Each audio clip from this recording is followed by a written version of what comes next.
The views and opinions expressed do not necessarily reflect those of Access Fort Wayne, the Allen County Public Library, or any other supporting groups.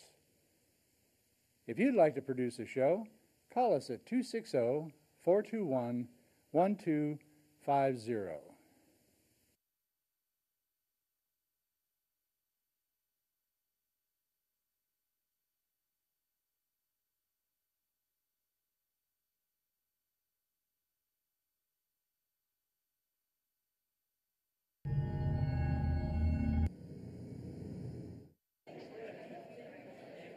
Good evening.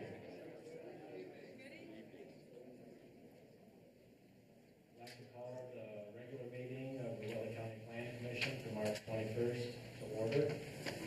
The first item on the agenda is the Pledge of Allegiance. I pledge allegiance to the flag of the United States of America and to the republic for which it stands, one nation, under God, indivisible, with liberty and justice for all.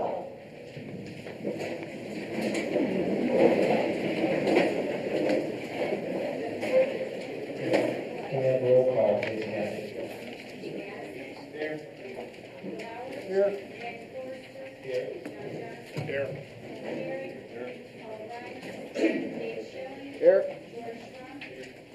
Here. Next item is consideration of the minutes from the February 15th meeting. Consider any corrections or motion to approve. Move we accept. Moved by Bill. Was that Ken? Ken seconded. Any further discussion on that? Hearing none, all in favor, signify by saying aye. Aye. Opposed, the same. Carries. Next item is the oath to witnesses. For anyone who's going to speak on the reef petition, and for those that have signed in, and I was going to start off with this. If you want to speak, I need you to sign in. So if you want to speak and you haven't signed in, on the far table is some sign-in sheets, and we're going to go down that list for speakers. So everyone that is going to speak, we need you to stand up and take the oath to witnesses.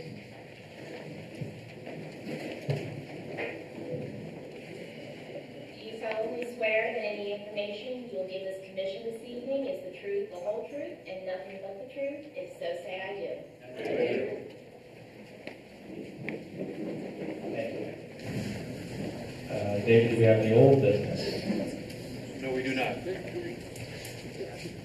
Okay, under new business, we have petition 12 WRDZ1, Kim Reef, 2123 North Binkley Road, is seeking an amendment to the Whitley County zoning map by reclassifying two parcels from GC, General Commercial, to BC, Village Commercial. The property is located on the northeast corner of Center and Main Streets in Larwell, Section 32 of Richland Township. And we'll start off with the staff report. Thank you. This request is for a zoning map amendment from General Commercial District to the Village Commercial District. It has been petitioned by Kim Reef, the owner of the property, and the location, northeast corner of Center Street, which is State Road 5, and Main Street in Larwell, Section 12 of Richland Township. We have received the proof of publication of the notice of public hearing in the newspaper, properly been advertised. We've also received the verification of notice to all adjoining property owners, so they have also been notified of this request.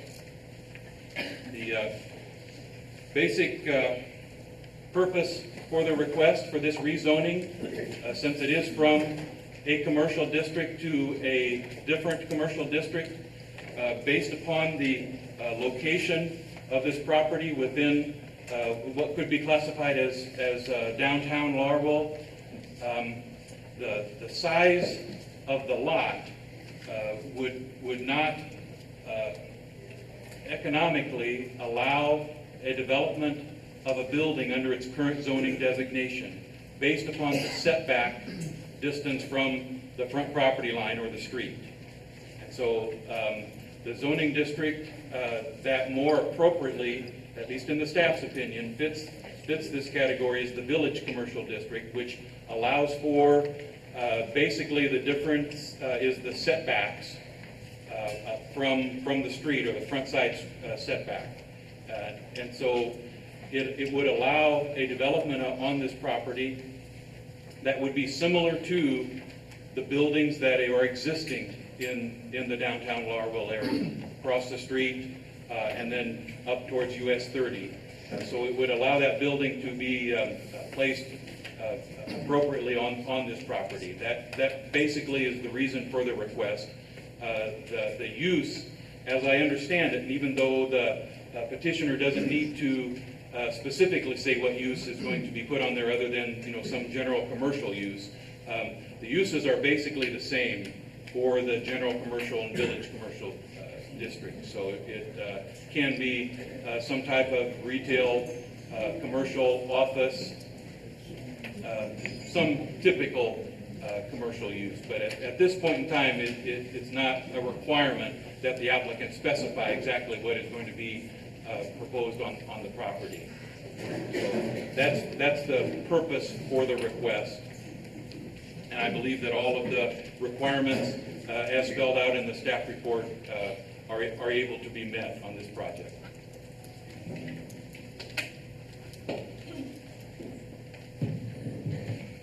Thank you, Dave. Would the petitioner like to speak? Unless you need me to. We'll acknowledge your appearance. Is there anyone else that would like to speak in favor of this petition? Anyone that would like to speak in opposition to the petition or have questions or concerns? Hearing none, we'll turn it over to the Planning Commission.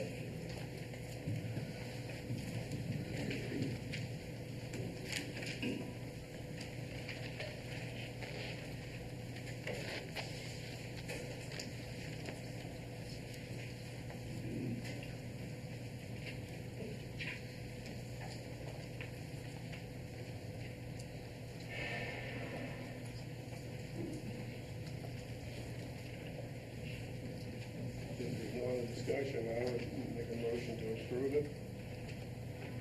And this would be a favorable recommendation to the commissioners. Yes. Okay? Second. All right. Got a motion by John, seconded by Dave, to send a favorable recommendation to the commissioners on petition 12 WREZ1. Is there any further discussion? Hearing none, all those in favor signify by saying aye. Aye. Opposed, the same. Motion carries. Okay. We will verify this in writing to you, Mr.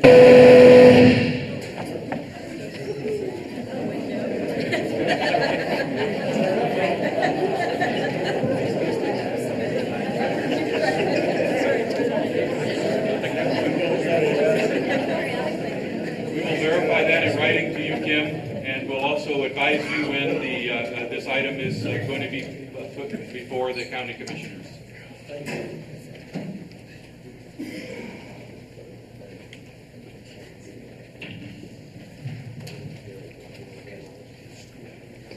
Okay. Mr. Chairman, I'm going to excuse myself. Thank you, Dave. Thanks.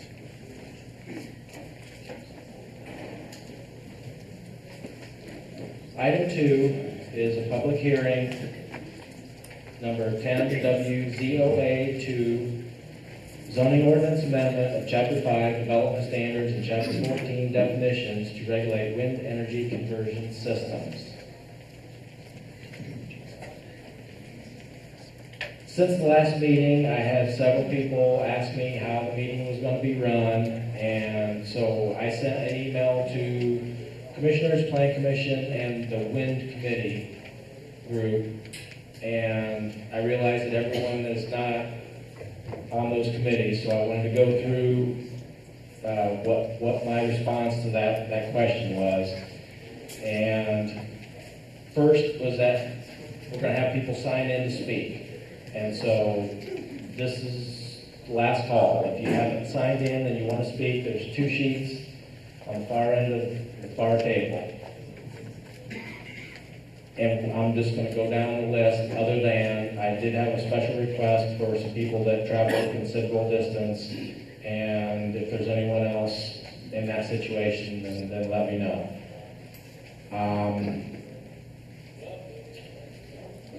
We had a request after the last meeting to show a video, and we told people we're not going to show videos, we're not going to do PowerPoints, we're taking oral testimony. Per the rules of the Whitley County Plan Commission and the Whitley County Zoning Ordinance, we want to limit repetitious and irrelevant testimony. And we understand that some people are for this, some people are against it, and I don't think it's going to do anyone any good to have 100 people come up and say we don't want a wind farm or we do want a wind farm. So we'd like to keep the testimony relevant to the zoning ordinance, because that's what this hearing is for, is a zoning ordinance amendment.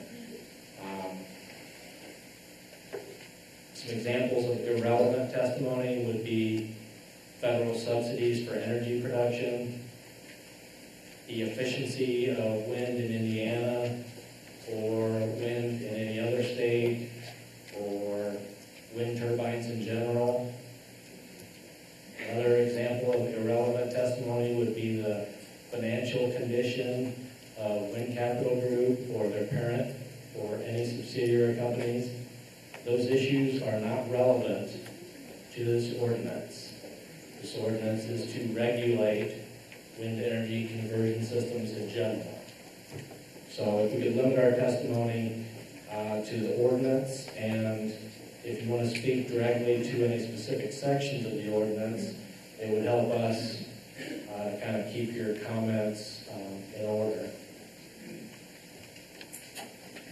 We also, everyone knows, everyone doesn't agree on this, and as requested previously, and everyone has been respectful of speakers, regardless of which side they're on. So I would request that again, and appreciate the last couple meetings that being the case. So, Dave, would you like to add anything at this time? I think we've discussed it enough. Tonight's meeting is for the public to speak and give us their opinions on it. So I think that'd be the best way to get started. Okay. As I said, I've got 2 speakers that traveled quite a distance and requested that they could speak at the beginning, and so I'm aware of 2. Is there any other speakers that would like to be put towards the front so they can get back home? Okay, then with that, I'll ask Kelly Kepner and Jimmy Bricker if you want to come forward and get us started.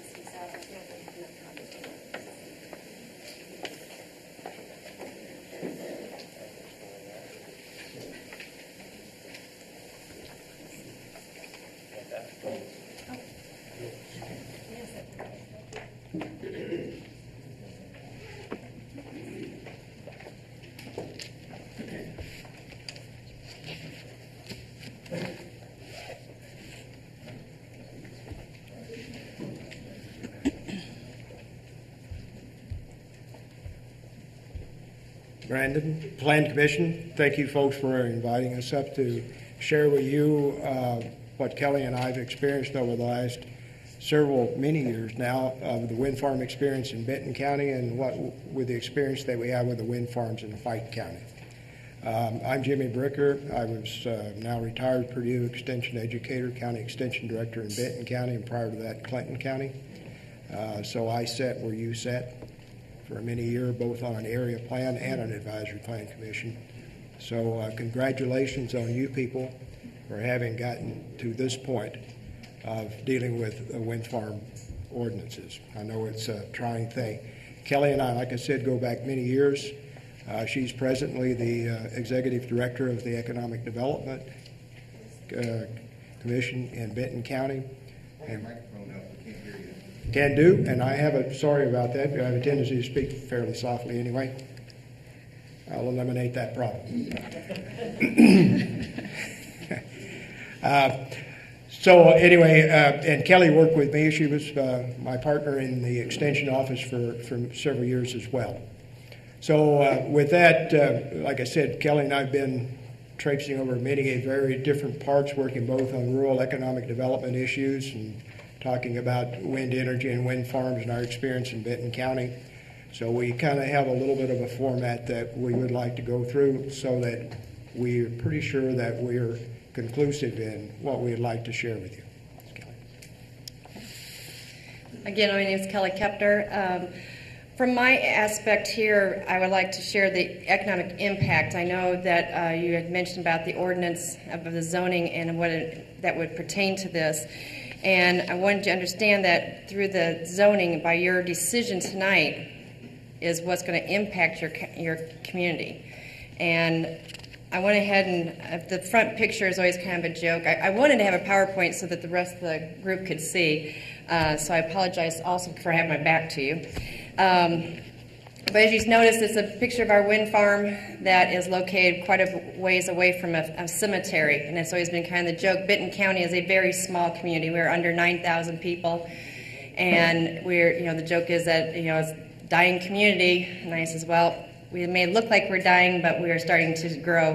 We're flying high with the wind. So if you turn to the, I want to just go over a few things of how important the land usage is. From a green energy type of standard, you're looking at sustainable energy and what an impact that wind makes on that. Before I go into this, I do want you to know that I am neither for or against the wind. I'm just here as a representative to let you know what we have done in Benton County so that you know from an economic standpoint what it has done for us. The multiple usage of the land was for over 370 landowners and receiving lease payments for that. And as you notice in the picture, I do have a combine that is farming his ground up to that turbine. That turbine only uses up about 1 acre of ground. So from an ag standpoint, you are definitely getting a lot of value for your land. And in regarding to your zoning, you're going to be looking at your roadways. This was a huge improvement for Benton County and White County as well. The road improvements, we went from having just your gravel to having very nice paved roads. And then we had from our county is now debt-free. So through the tax abatements and point of order. How is this relevant to Whitley County? And the ordinance. And the ordinance? It sounds like irrelevant. Thank you.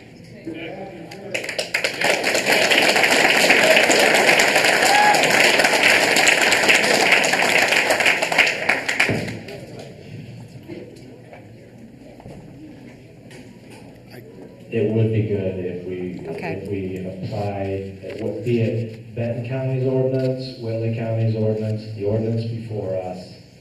That is the issue.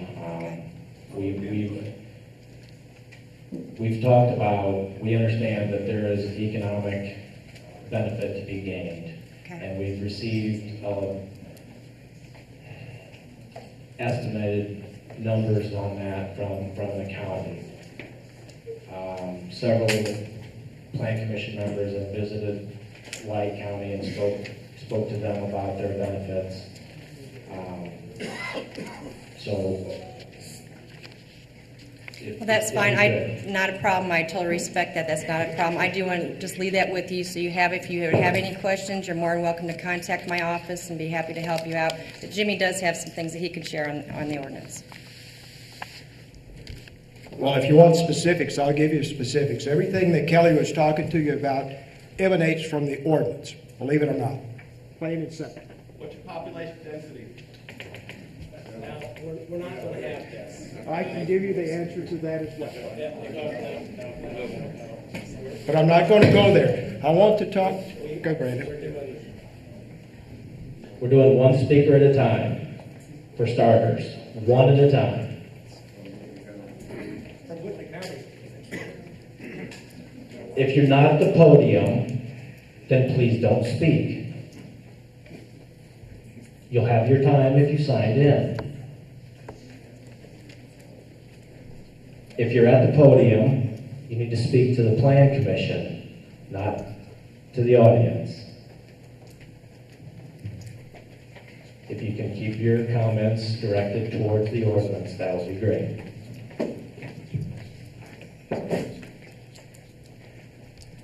I'm talking about the fact that how you frame the ordinance, and I don't care what county you are in the United States of America. One county's ordinance is relevant in another county's ordinance if you can learn from it. We learned from several other states, as far as Oregon and Washington. We didn't just dream up an ordinance when we started this task back in 2006 in Benton County.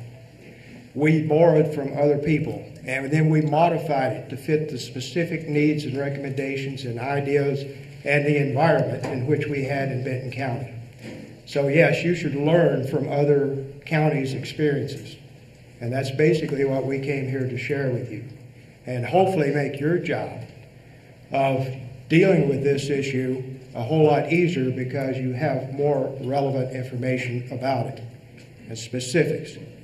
Now, to deal with the technicalities on the ordinance itself, I have read your plan, comprehensive plan, and I have read I don't know how many drafts of your ordinance. So I am somewhat confused about which one I should think about. So anyway, but from my standpoint, and I have nothing to do with wind whatsoever anymore. So I'm like Kelly, I don't have a dog in the fight. All right, so I'm here to try to help you people come to terms with some of the necessities that you're going to have to confront and you're going to have to be able to make a decision about. But this one decision has ramifications far beyond just whether or not you have wind farms coming into Benton or Whitley County or not. The activity that we took in Benton County, and it is relevant to Whitley, was that we reflected not only to Indiana, but to Canada, Japan, and England, and a good part of the United States, that we were a business-friendly county, that we were open to accepting new technologies, untried things, that we weren't some old stuck-in-the-mud farming community that didn't have ideas about how to help the environment, how to grow our county. What were our limitations? Our limitations is we were a farming county with very little opportunity for economic manufacturing type growth. So this is what we chose to pursue. And we had to go through each line of that ordinance. The setbacks are critical. And I can tell you that today, the lesser the setback, the better. When you hear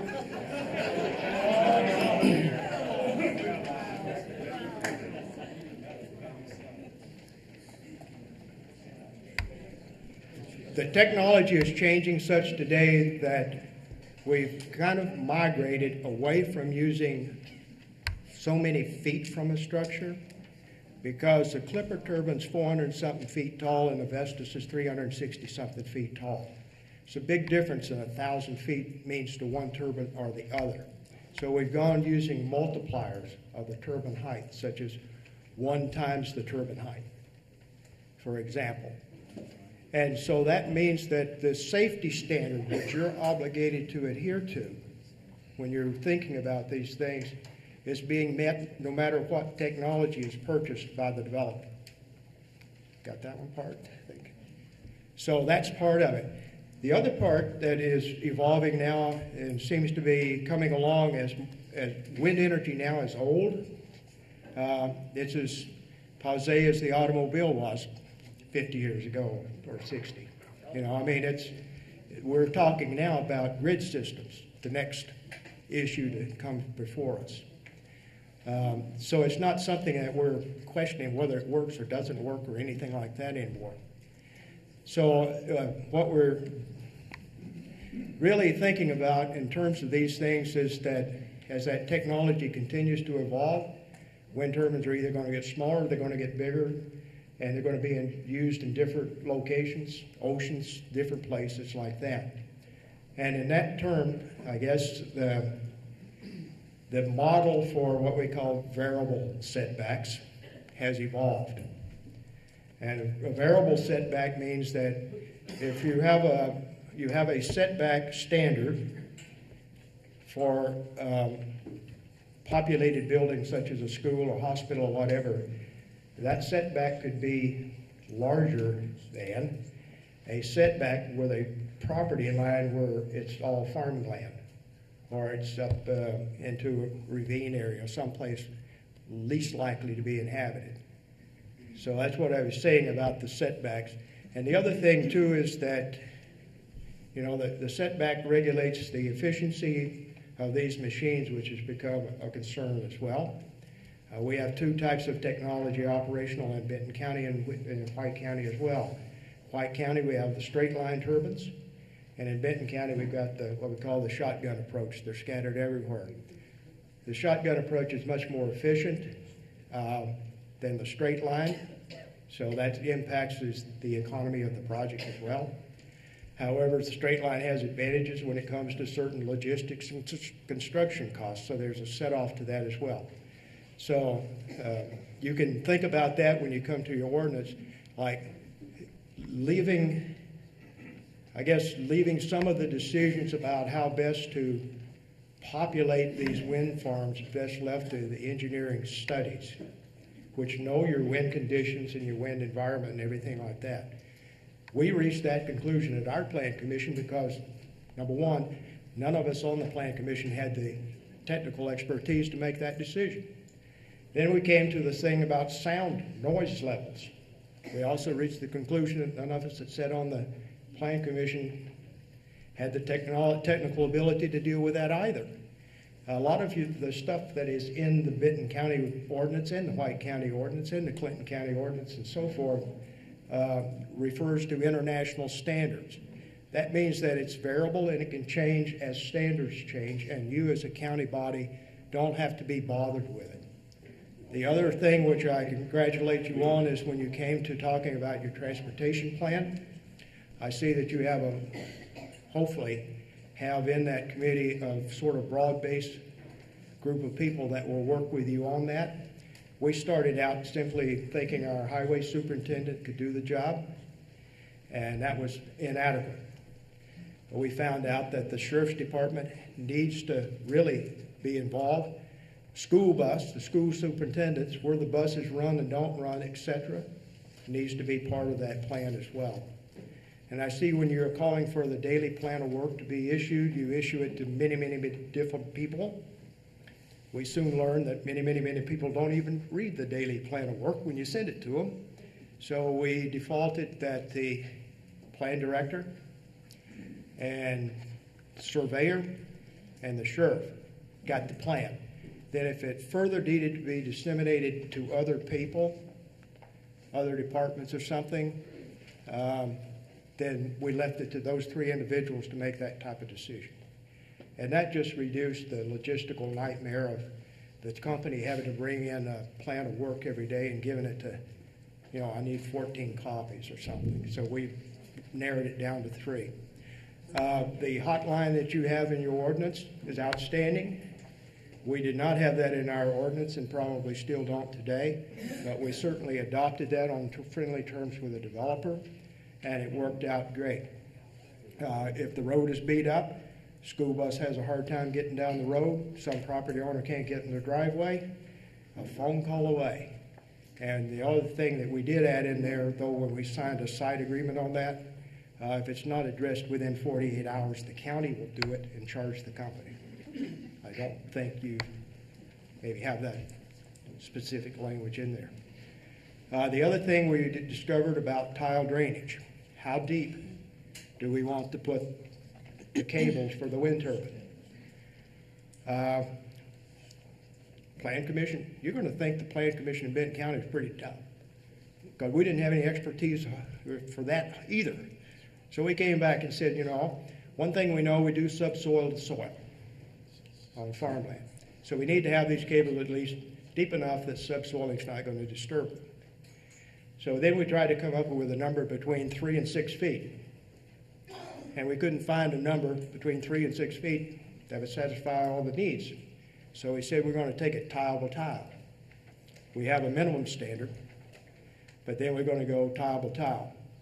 And we quickly realized, because we have the same 5-year commitment for damaged tiles, any damage, the company's on the hook for 5 years after construction ends. That's in your ordinance, was in our ordinance. And we said, what if we discover a tile that's broke 5 years and 1 month after construction?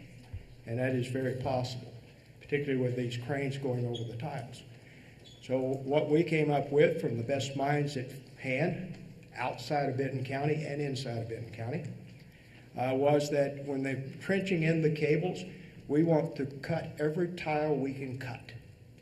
Because 100 feet behind the cable thrower, we know there's a broken tile up ahead, and that tile can be fixed at that point in time. No mystery. So that's another thing that we learned about maximum and minimums. Let's just go in there and rip them up, and if we rip them up, we know we broke them. So the company or somebody goes in and fixes them, and that case is solved. So that's another way of dealing with that, because your land topography is going to vary, and you're not always going to know exactly to what depth to ditch. These things are GPS laid out, so there is going to be a record for anybody that's in the tile drainage business or anybody from the county doing ditch work or whatever. They're going to know, or should know. It's possible for them to go look and find out where these things are and approximate depth at that point in time for that. So that technology does exist, so it's as simple as that. But anyway, that's one good thing. The other thing we ran up against in our ordinance is about adjoining property owners, where both property owners are people leased to the wind company, have leased property to the wind company. We talked about access roads, and we had to have a specified 15-foot, I think it was, access road to each turbine. Landowners came back to us and said, well, there's nothing but a fence row. Why don't we just put the access road, the long access road, in on the fence row, the property line, and then we branch off to the 2 turbines up there, and it costs less and does everything, and we get to park our tractor trailers and combines on it in the fall. So we said, we ask what the technical issues might arise when you put a farm road, a private road, down across property line. Well, the answer came back quite simple. Well, whoever owns that half of the road, and whoever owns that one owns the other half. So it basically equated down to something like the fence legislation that we have. You know, same thing, you put a fence on a property line. So it ended up being no different. So far, we haven't had any problems with it, no disgruntled people from it. And it's kind of worked out to the benefit of our farmers. It's probably worked out to the benefit of the roads, county roads as well, because machinery now can get off on these access roads and not park halfway in the ditch and halfway on the road during harvest time or whatever. So that's been a benefit. The other thing was setbacks. In your ordinance in particular, you talk about the setback being from the center of the turbine. We found that difficult to equate because then you have to go out and measure the circumference of the turbine and all that stuff to figure out where the center is, subtract that amount of feet away from where your measuring tape's actually going to go. We used a laser measuring device, and Sally Slavin, who employee, building inspector, employee of the Plan Commission. She did all of that, so we basically came up with a factor that the setback is relative to the base of the turbine, which is concrete and above the ground, always gives you a steady shot off the laser. So it's that. And if you're using that multiplier, 1 times or 1.1 times the height of the turbine as your setback requirement, or if you're near a populated building, 1.5 times or something like that. So you can, that's what I call that variable model now that seems to be adopting different things for different folks, you know. So that works out famously for that. The other thing I wanted to talk about in terms of... What the hook? Yeah, come on. Yeah, he's had that's fine. I'm not going to ask you one more time. I have 5 minutes. I apologize. No problem. If you could just Do I? Just hold on. Apparently I need to explain this a little clearer. Did you want to say anything else? How about listening to local? Dan? How about some courtesy for the speaker? How about giving us some courtesy? We deserve some courtesy. I am going to say this one time, and this is going to be the last time. The rules of the Whitley County Plan Commission are that discourteous, disorderly, or contemptuous conduct shall not be tolerated. If we're going to have these outbreaks, then I'm going to ask the officer in the back room to ask people to leave. We're not going to go through this whole night like this. When it's your turn to speak, you can come up and speak. We're not going to have cheers and jeers, whether you agree or you don't agree. That's not the purpose of this meeting. I'm not going to tolerate it. Have some respect for yourself and the speaker, please.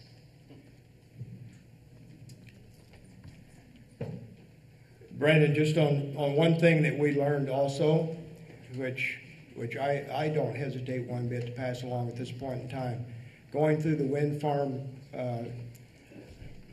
situation in Benton County, we learned and we discovered that we can have a great deal more cooperation between county council, county commissioners, plan commission, board of zoning appeals, fire department, the police department, and everybody.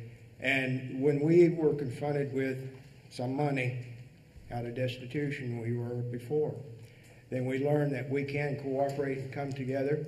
And we also learned, and I think the people today have learned, that we can embrace change without it really being too irritable. And I would, at some point in time, like to share with you the study that we concluded at Purdue in December that I was part of, so-called co-author of, and it was on the socioeconomic impact of property values, so forth and so on. And all of that now is in a peer-reviewed academic paper. And that's applicable to Benton and White County, unfortunately. But that information now is there. So that's other stuff that can be added to it. Again, on your comprehensive plan, you talked about trying to do this and mitigate any liabilities and damages or impairments or whatever to the fellow citizens. And I think with what the detail that you've gone through with your ordinance, and mind you, there's always some technical improvements here and there. We're still changing as we're in an operational phase now. That you've done a fantastic job. And again, thank you for inviting Kelly and myself and giving us the opportunity to visit with you.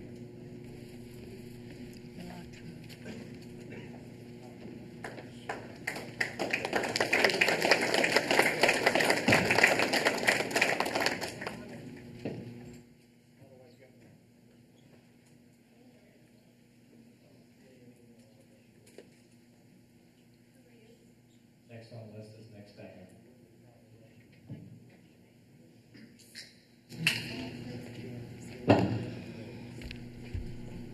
Thank you. Can you hear me? All right. Well, with respect to the first speakers, I'd just like to say that the primary issue here is that Whitley County, rural Whitley County townships are 5.3 times and 3.2 times more populated than White and Benton, respectively. What that really means is, think about that. We have 41 people per square mile in the 3 rural townships where what we're talking about, at least initially. And actually, that's even less than what it is in rural townships overall in Whitley County. 41 versus 12.5 people per square mile in White, and only 7.7 in Benton. Those are incredibly remote and agricultural-based counties. And it really deems the entire discussion irrelevant from what you just heard about Benton and White County's experience. In addition to the fact is that they say that they had a lot of experience building their ordinance, but we have to remember it was a pretty naive ordinance. The wind developers actually increased the setbacks beyond what the setbacks were in those ordinances so they could avoid potential problems. And something else that they didn't discuss when they were up here is that Benton and White counties were the poorest counties in Indiana at the time that they had started developing wind farms. They didn't have the infrastructure and the economic development that we have in Whitley County. So really, this was a huge boon to them. I have no doubt that for Benton and White County, they make some good money on wind farms. That's not going to be relevant to Whitley County proportionately. So just keep that in mind. I would like to address my comments specifically to Brandon and others who, like the Wells County commissioners, inaccurately and publicly have stated that a 1,200-foot setback to residences is somehow supported in any way by the wind turbine health impact study that was dated in January of 2012 and prepared from Massachusetts Departments of Environmental Protection and Public Health. As we know, in the February Planning Commission meeting, Brandon changed his mind from supporting a setback of 1,500 feet to property lines back to 1,200 feet to residences based solely on this report that he had just found that morning and stated that he did not read the whole report, just a few pages of the executive summary. He latched on to the findings on page 5, which stated at distances larger than 400 meters, sound pressure levels of modern turbines are below the levels associated with annoyance in studies reviewed. 1 meter is 3.28 feet. That's 400 meters is 1,312 feet. That does not support a 1,200-foot setback. Furthermore, there is far more in that report that contradicts the conclusion if you read the whole thing. I think we have to ask, is it enough to just glance at an executive summary and not read the whole report, especially when there were thousands of pages of research available and pulled during a 6-month committee review, a committee that the Planning Commission appointed and where the Planning Commission is now making a decision on an ordinance that will allow the building of hundreds of these 40 or 50-story monstrosities all over the county that would last for 50 or 100 years and impact and outlive everybody that's in this room. So why don't we take a better look at the study if that was going to be cited as support. First, let's note that this, quote, independent study was commissioned by the state of Massachusetts with the expert panel solely from educational and other institutions within Massachusetts who exist solely on the funds from the state of Massachusetts, and Massachusetts has and wants more wind turbines and wind farms. If you only read the first page of the executive summary, it says right there that the panel was convened because the Commonwealth of Massachusetts has goals for increasing the use of wind energy from the current 40 megawatts to 2,000 megawatts by the year 2020. The lesson to be learned here is this, that if a study is truly independent, it's going to be obvious by its sources. It doesn't have to say it on the cover sheet. Second, this independent study isn't even a study. It's a study of studies. It's just a rehash of other existing studies. And if you look at the sources in the bibliography, it's very clear that very biased sources were used, primarily the EWEA, which is the European Wind Energy Association, which is like our AWA, which is the pro-wind industry organization. Also, the windpoweringAmerica.gov, windpower.org, papers presented to the European Community Wind Energy Conference. They even cited references from the Massachusetts Environmental Protection Agency, reports that they've written, and they're the ones that commissioned this independent report. Also note that not one person was interviewed, nor was there a single item of original research done by this independent panel, which simply, quote, conducted an extensive review of literature and met as a group 3 times. Well, shame on them. Our group did a hell of a lot more than that for 6 months in year 2011. The same section also states that in assessing the state of the evidence, the panel followed accepted scientific principles. I'd like to know how they did that when all they did was read other studies and then meet 3 times. This report is simply more pro-wind junk science. Third, in the entire document, if you do a search on the word setback, nothing comes up to reveal a single instance that includes any suggestion or recommendation of any setback distance. If you go further through this to the health impacts and noise vibrations, page 5 to 7 in that report, there's no support for any position at all. Point 1 says most literature on human responses to wind turbines relate to self-reported annoyance. I ask, is there some other kind of self-reported annoyance? The next points say there's a limited evidence. The next sentence starts with it's insufficient to determine. Then point 2 starts with there is limited evidence. In this case, it was suggested about the relationship between wind turbine noise and sleep disruption. In other words, it's possible that noise from wind turbines can cause sleep disruption. The third point is loud wind turbine noise could cause disrupted sleep. The fourth point is whether annoyance from wind turbines leads to sleep issues or stress has not been sufficiently quantified. The fifth point is insufficient evidence related to the independent effect of related health problems. The sixth point is that claims from infrasound from wind turbines directly impact the vestibular system has not been demonstrated scientifically. If you go on through points 7, 8, and 9, they all state an appalling lack of scientific evidence in studies to support or deny any impact from health issues. So where is the absolute scientific support that there are no health effects? From a scientific perspective, the lack of evidence supporting one conclusion does not automatically validate a conclusion to the contrary. It only says that not enough study has been done to prove or disprove the entire issue. And then further in the executive summary, it talks about shadow flicker. Says it's only present at distances of less than 1,400 meters from the turbine. Only 1,400 meters is 4,600 feet. It's just short of a mile. And even that's a considerably wrong calculation because shadows extend between 20 and 60 times the height of an object at sunrise or sunset, which is more than 1.5 miles in places and times for a 400-foot tall object. And finally, under Section 5.5, there's regulations, incentives, public education.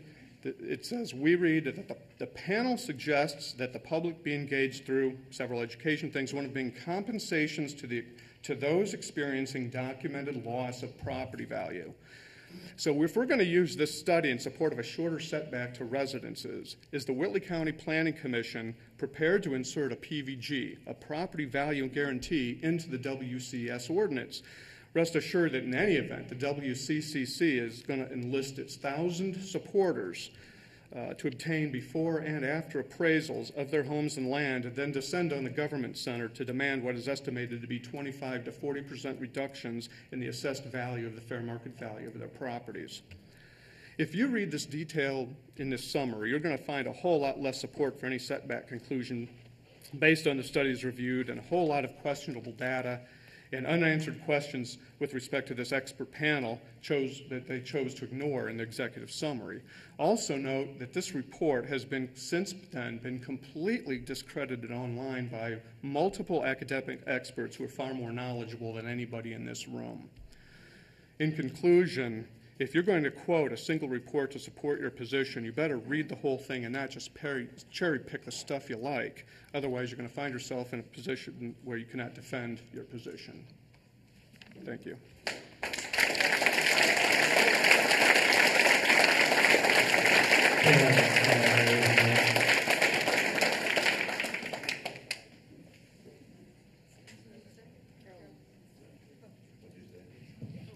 Couldn't hear me?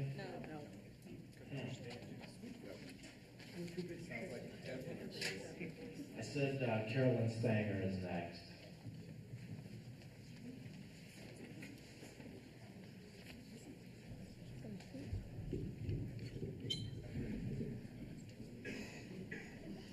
Okay. Members of the Whitley County Planning Commission who have kept an open mind on this issue of allowing industrial wind into Whitley County, thank you for listening. We majority landowners opposed to this proposal are well aware that in some counties minds were closed as soon as the projected money was dangled in front of them like the proverbial carrot. Of course, these projected profits were based on production numbers provided to Umbon Associates by Wind Capital Group and not guaranteed in writing because, as we all now know, we have extremely variable wind here, and the only thing we can predict is that it will not produce at nameplate capacity. A change to the ordinance being suggested by the President of the Planning Commission, and perhaps others, recommends the unacceptable minimum setback of 1,200 feet from a residence, not a property line, instead of the barely more reasonable distance of 1,500 feet from property lines. I cannot believe that the members of this Planning Commission would even consider allowing a setback to be measured between a residence and a tower. The purpose of a Plan Commission is to guide and protect the property rights of all Whitley County landowners by guiding the zoning in the county. I fail to see how allowing a private company or participant in this proposed project to claim eminent domain on our land between our houses and a 40 to 50-story tall tower is protecting our rights, because that is exactly what Wind Capital Group is proposing. By definition, eminent domain is the right of a government to take private property for public use. It's hard enough when the government claims eminent domain to put in an interstate, but at least one is appropriately compensated and I can use the road.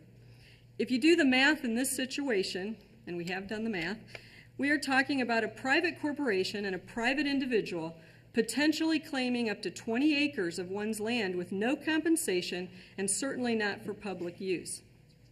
We should be very apprehensive about any law that gives the power of eminent domain to a private company or individual. You will be essentially saying that if you have the bad luck to live in Whitley County, anywhere near a lease signer, you get to live with the loss of land use, lowered property values, noise, shadow flicker, and especially the loss of rural lifestyle which drew so many of us to this beautiful area in the first place. Eminent domain indeed. These industrial wind parks do not belong in Whitley County. We are obviously too densely populated to allow for the amount of setback that would retain neighboring landowners' property rights. We must not be short-sighted and allow a private entity to claim eminent domain. Since it is evidently imperative that we have an ordinance, I would ask the Planning Commission to use the power given to them to protect all of us. If you will not ban them outright, change the setback to 2,640 feet, a half a mile, from tower to property line. This is a reasonable compromise to the 1.25 mile setback the World Health Organization recommends. A dictator once said, "If you have no power, being right is useless." Please don't let Wind Capital Group or any other carpetbagging wind company say that to us. You have the power to make this ordinance right for Whitley County. Thank you.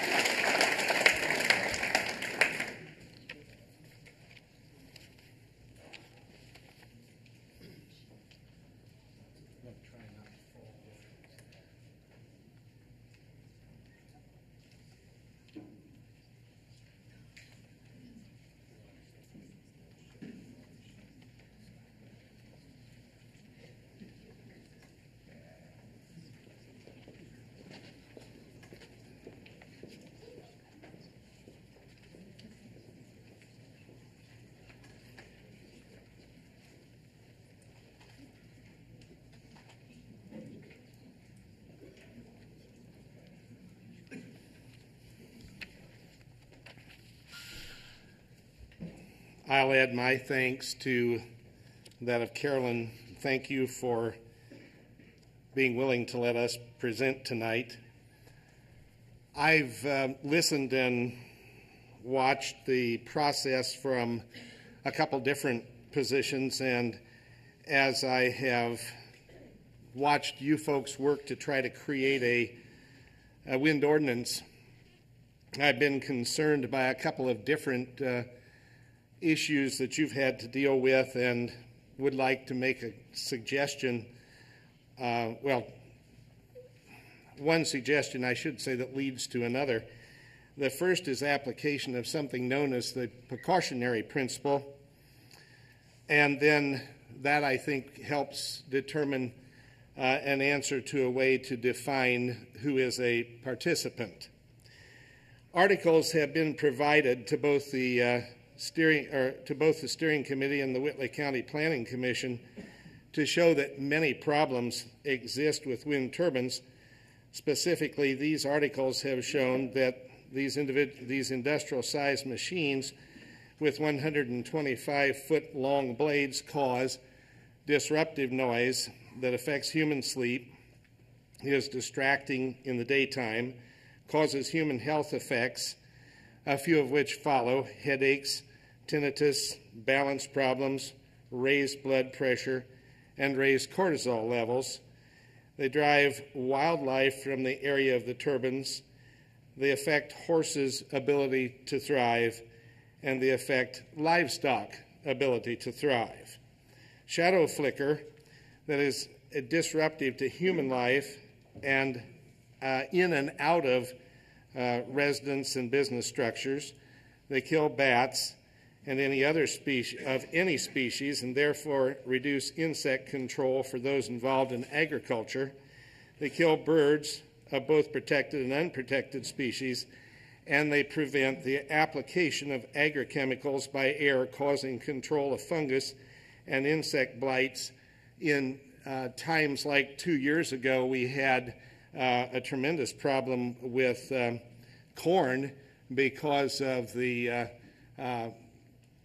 increased vomitoxin aspect, and having these prevent the application of materials to help fight that really creates a problem in the industry of agriculture.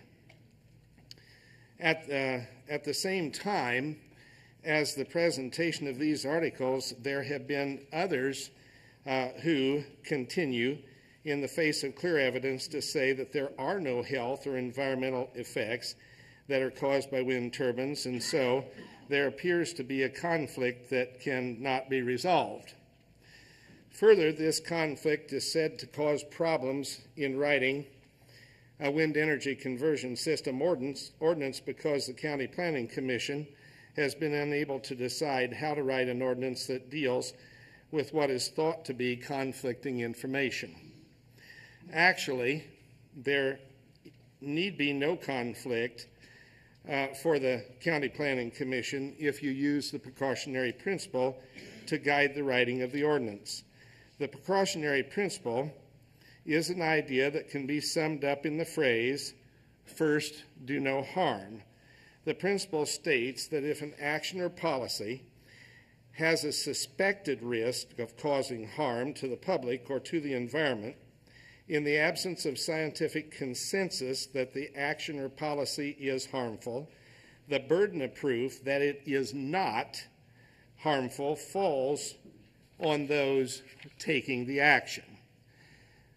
The 1998 Wingspread Statement on the precautionary principle summarizes the principle: when an activity raises threats of harm to human health or the environment, precautionary measures should be taken, even if some cause and effect relationships are not fully established scientifically. It has been said that this principle is simply common sense. This principle allows policymakers to refuse a particular course of action where it poses the possibility of harm. The principle implies that there is a social responsibility to protect the public from exposure to harm when scientific investigation has found a plausible risk. These protections can be relaxed only if further scientific findings emerge that provide sound evidence that no harm will result. Clearly, like it or not, or believe it or not, there are many areas of harm that are made possible by industrial wind turbines. Until it is proven that none of these effects happen, an ordinance should be written that exclude industrial wind turbines from populated sections of Whitley County. How shall the Wind Energy Conversion System Ordinance define terms like participant and non-participant to protect people and property, and properly apply conditions of the ordinance? What a lot of difficulty, and I've watched you deal with this, what a lot of difficulty this question has put into something so simple. If only ordinance writers would listen to the developers. For them, the distinction is very simple. Only one piece of land in a wind project really gets large benefits, while all the rest are given small or no benefits. Listen to what developers say concerning benefits in this collection of very short excerpts from leases. They talk about a thing called a construction payment. In the event one or more wind turbines are installed on the property, company shall pay owner a one-time construction payment in the amount equal to $4,000 per megawatt. In the event company does not install wind turbine on property, then the company shall pay to owner $10 per acre. Turbine operating fees. In the event that one or more wind turbines are installed on the property, company shall pay to owner an annual turbine operating fee. Access road payment. If no turbine is installed on the property, company shall pay owner a one-time payment for each linear foot of access road built on the property. Collection system payment. If no turbine is installed on the property, then company shall pay owner a one-time payment for each linear foot of collection system cabling placed on or buried on the property. Now, if you're still awake after that, I've heard these paragraphs called boilerplate, and yet there's a message in them. If we boil down the words, turbine and no turbine stand out. A distinction is being made between land with turbines and land without turbines. A principle used by the wind energy industry emerges. Landowners hosting a turbine or turbines get large benefits. All other pieces of land are placed in a secondary position in terms of benefits under the leases that developers require signed before a wind energy project begins. This is a very important principle to the developer. Surely, they wish for it to be equally important to the governing authorities with whom they work. So what is the takeaway for the Planning Commission relative to this ordinance? Clearly, these excerpts show that the only part of an industrial wind energy system that determines how land and its owner is seen is the turbine. That is the industry standard and clearly what governing authorities should use as a definition. Simply stated, for the purpose of this wind energy conversion system ordinance, a participant is only a parcel that has a turbine constructed on it for all purposes of regulations such as setback determination, sound regulation, and flicker regulation, to name a few. A parcel with a turbine constructed on it will be given the restrictions now in the draft ordinance for participants.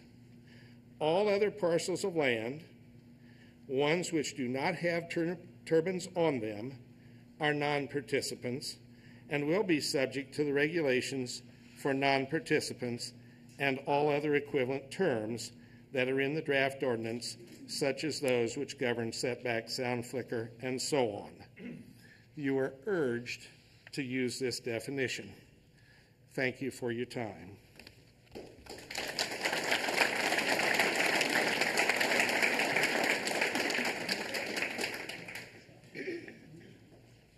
I believe my point has been made, so I'll just defer.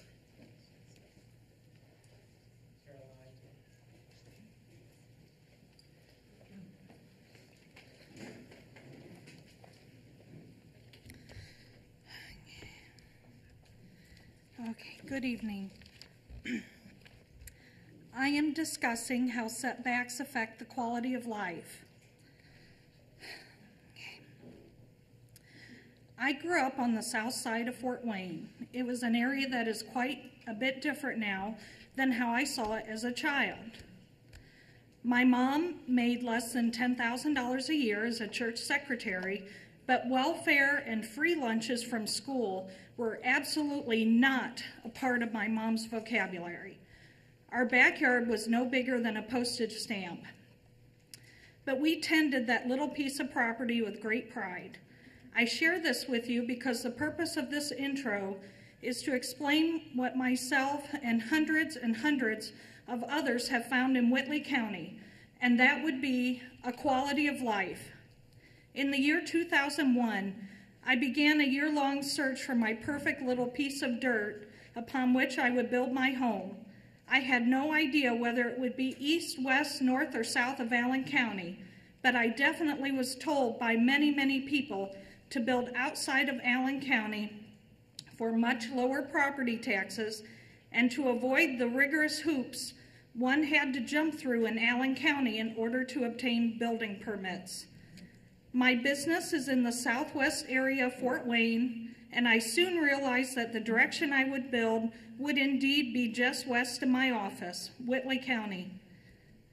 Whitley County not only offers the quality of life so sought by people in regard to homes and families, but is the jewel of Northeast Indiana due to the plum location of being nestled between the orthopedic capital in Warsaw and the bedroom community in Fort Wayne.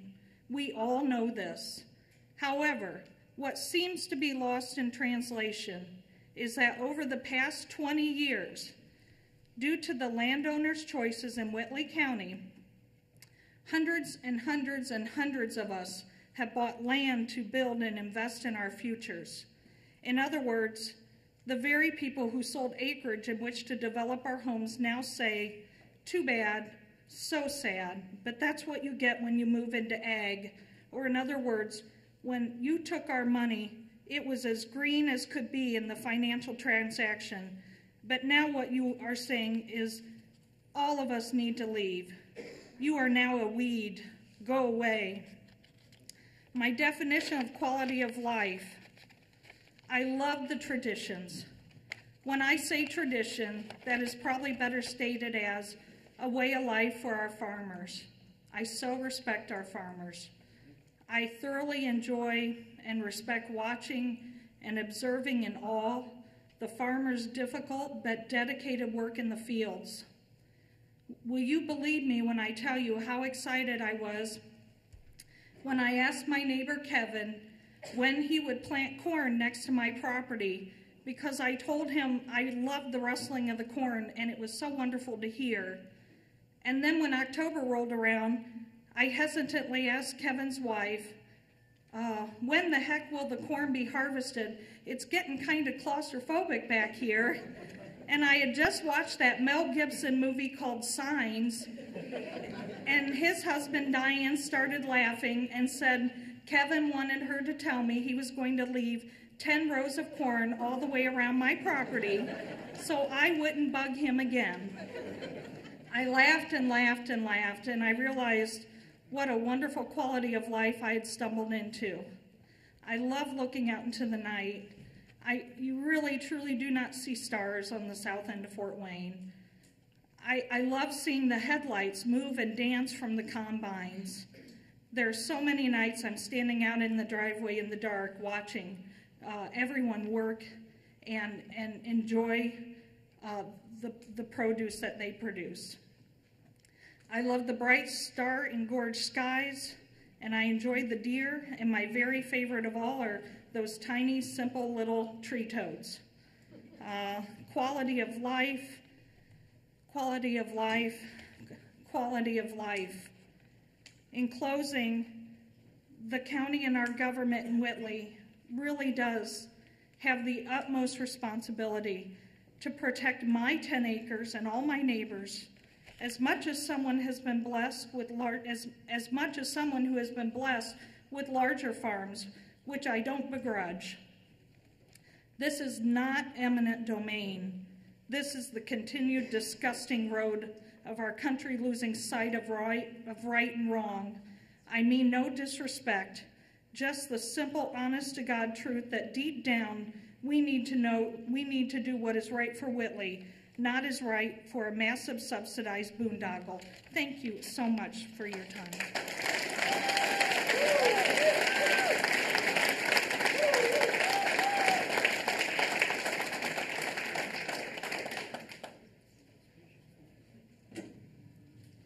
Shipper.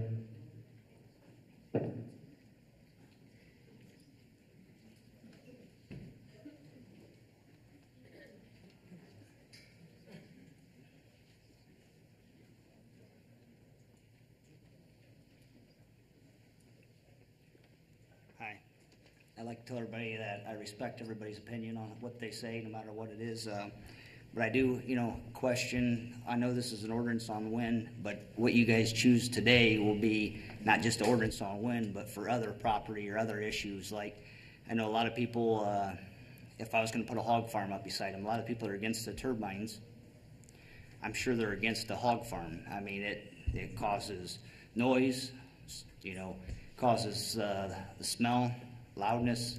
I've lived out in the country all my life. And I think that's one of the reasons, you're out there and you get along with about every one of your neighbors because you pretty well respect what they do, but you stay out of their business too. It's one of those where you just kind of go with it. And I know in town, I have a lot of friends that live in town that have neighbors right beside them, and they don't get along with them. And a lot of it is because they stick their nose into their business, and then they don't get along with them, and they're not friends. So as of what your ordinance you're making now is going to be based off of what's going to be down the road for other buildings, other people. I know you guys, if you start making ordinances, are we going to be like in town where you have an ordinance where you're going to come around and grass clippings, you have to be within 3 inches.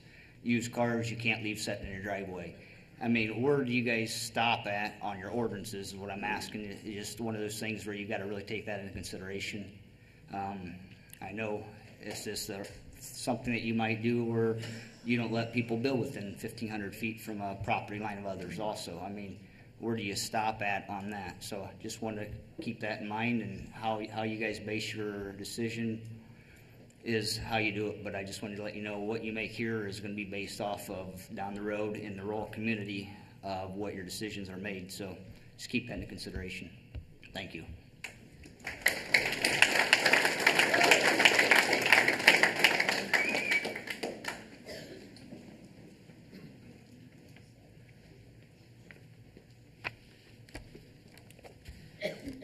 Thank you. I'm here to talk about some of the process that we've all been through here for the last few years, it seems like.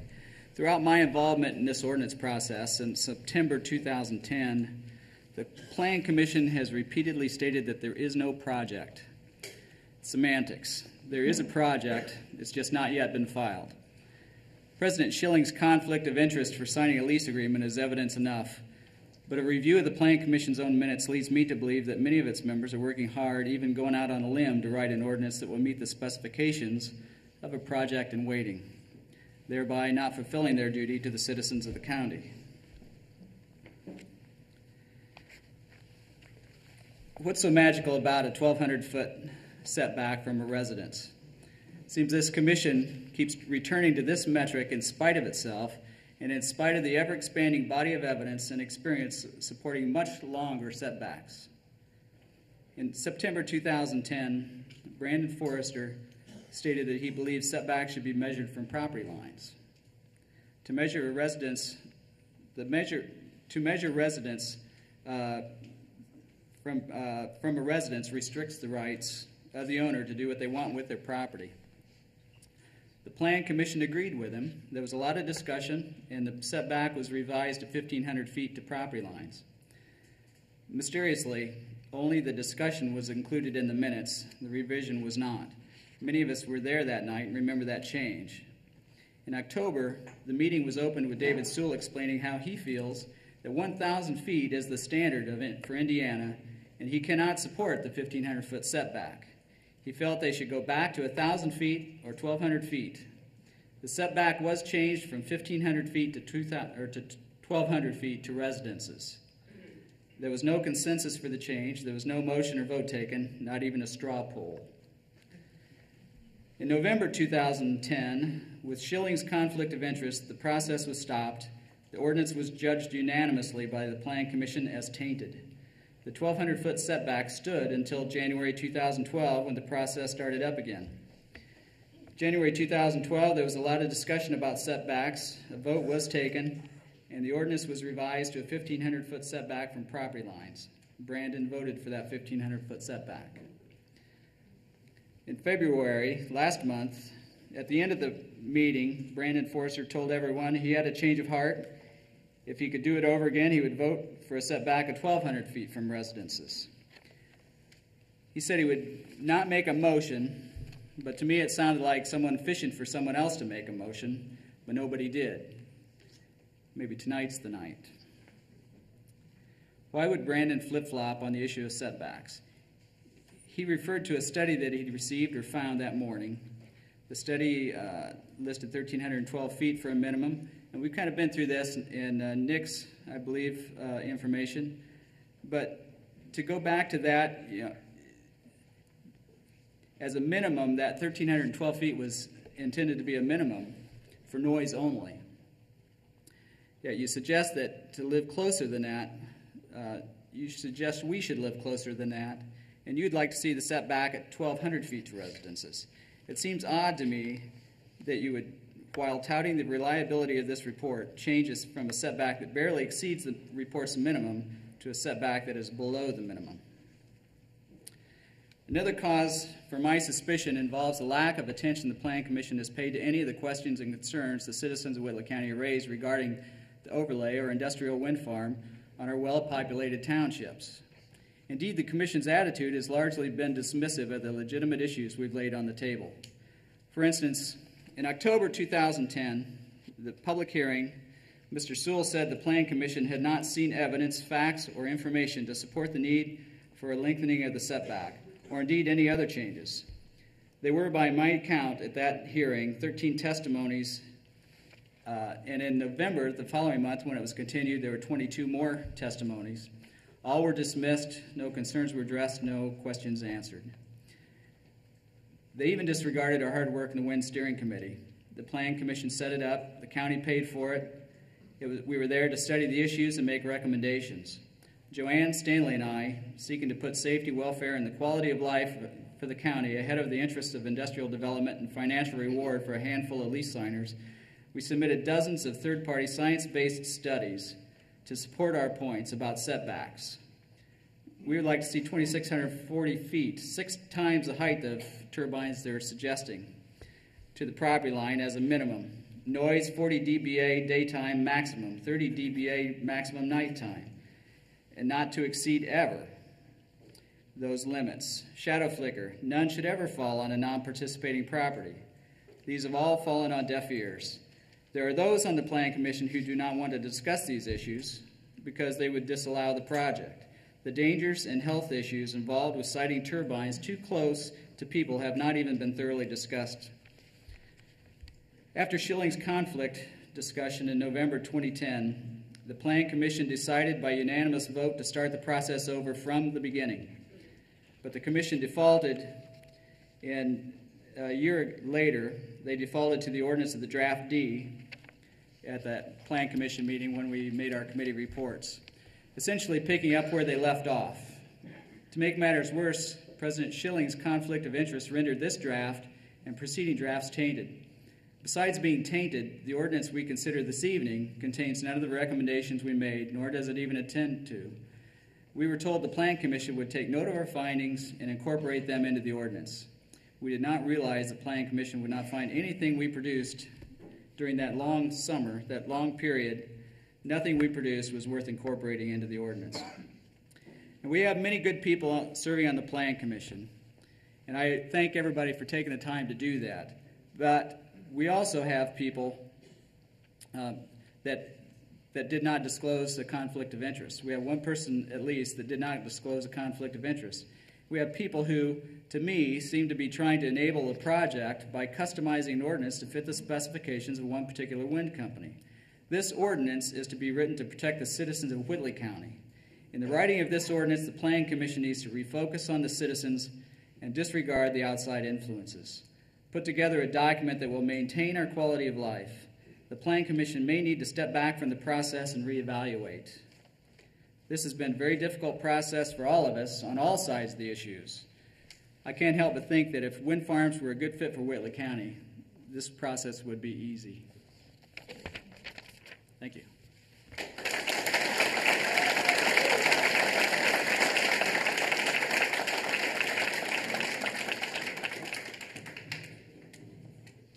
Forgive me if I get this wrong. Susan Sarazine?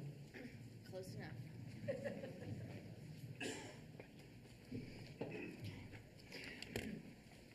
Your first speakers spoke of learning from others' experience. I live in a wind farm area, and I am here to share with you a very different experience. I am Susan Sarazin. I am a homeowner and a business owner. I live and operate a beauty salon near the Indiana-Ohio line and the Ohio turbines. I don't need to tell you that people tell their hairdressers everything. Not only do I live and work near the Ohio turbines, but I also continuously listen to the valid complaints of my customers living near the Ohio turbines.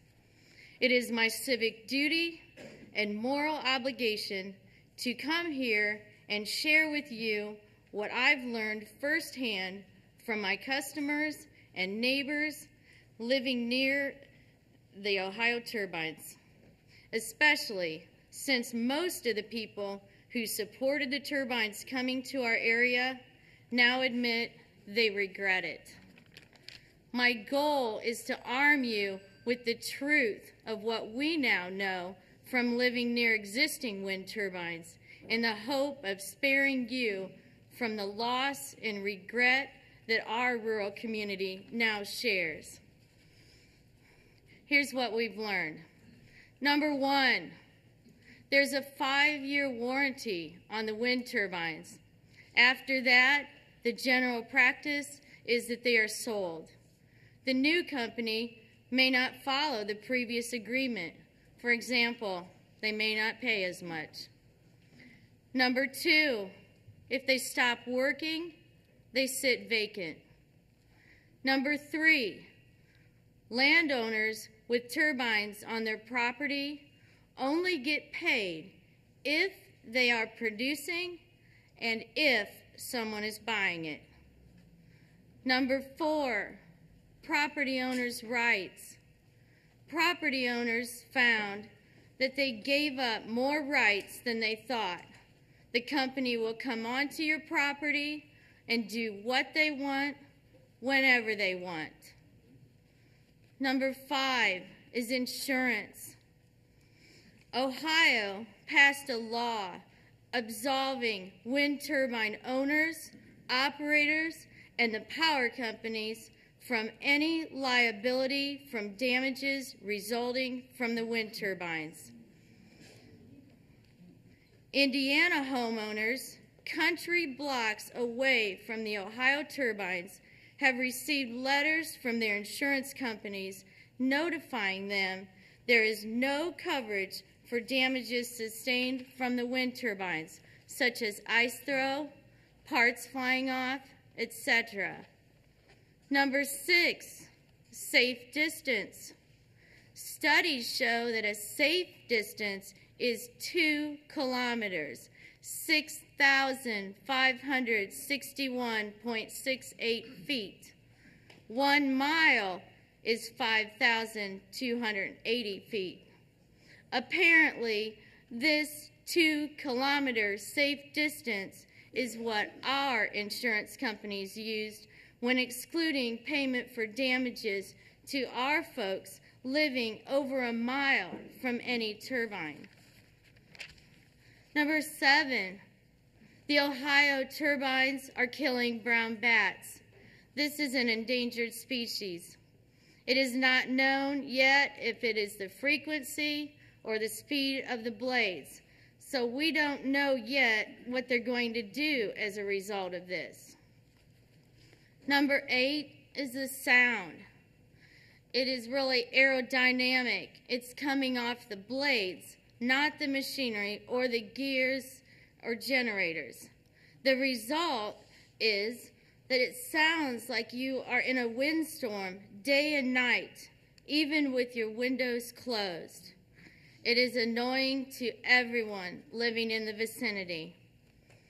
The people who are most adversely affected are some of our veterans and others with inner ear problems. Number 9, by far the biggest complaint is the lights. It affects everyone living in the entire area. At night, the entire grid lights up in unison. The lights come on and off, and on and off, and on and off. Anyone not able or willing to sleep in a basement is subject to suffering sleep deprivation and the ill health effects that result. We are also sad to no longer see the stars at night.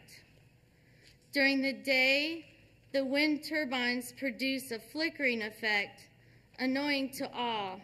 The people most adversely affected are people with motion sensitivity, people with seizure disorders, those susceptible to migraines, and sadly, too, some of our veterans.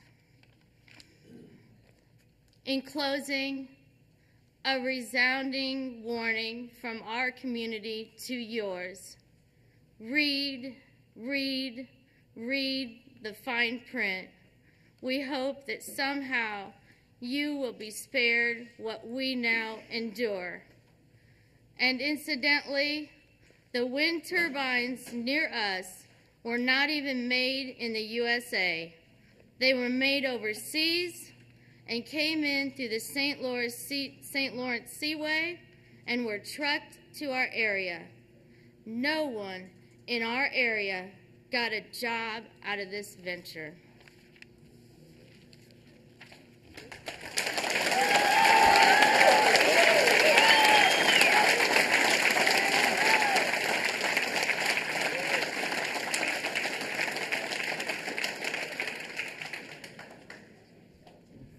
First of all, I'd like to thank you for allowing me to speak tonight. I'd like to share some information I learned last July. I attended the Windiana Wind Conference for Alternative Energy in Indianapolis in July. One of the things that we did was tour the Whitley County Wind Farm, mainly the Meadows Lake Wind Farm. And their guide was the Horizon. It is a Horizon Wind Farm. Our guide was Representative Horizon. The issue came up on setbacks. As we were in the wind farm, several people asked him what the distance is setback. Well, he said that they practice about 1,500 feet. And so I asked him, I said, well, I think your ordinance is 1,000 feet from residence. And he says, yes, but Horizon did not feel that was comfortable distance, so they practiced 1,500. He also mentioned at that same time that there's very few non-participant houses in that area. There's 300 turbines in that wind farm. The distance he said they use is a mile to mile and a half from any cluster of houses, small community or towns. And if you've ever been over there, there's not very many of those either. I think we need to take all this into consideration of what's in an ordinance and what's really practiced by most wind farms. The goals of the Planning Commission, as you know, is to write and protect the citizens of the community, and we hope that's what happens here. As just another comment, a long-standing engineering practice that Stanley Kroom mentioned earlier was the precautionary principle. And really, when it comes down to engineering, what that really says, if you don't have enough data going into a project, then you're on the side of caution. You add, if it's a beam, you add material. In this case, the situation, if we're not sure what happens, we should add Just, that's a test. Okay. Well, thank you. They should add distance to a setback. And with all the work we've done at this point, I think a comfortable distance which would probably be about 2,640 feet, or 6.6 times the height of the windmill, whichever is greatest. That's all I have, and thank you for listening to me.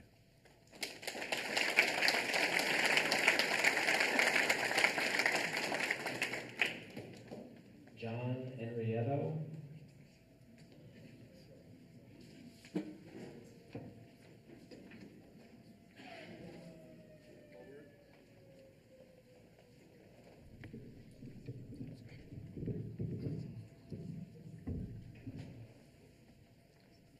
Good evening, and thank you for everybody's time this evening. What I'd like to start with is just a chart to show you very quickly. This is data off the AWEA website. You can see a spike.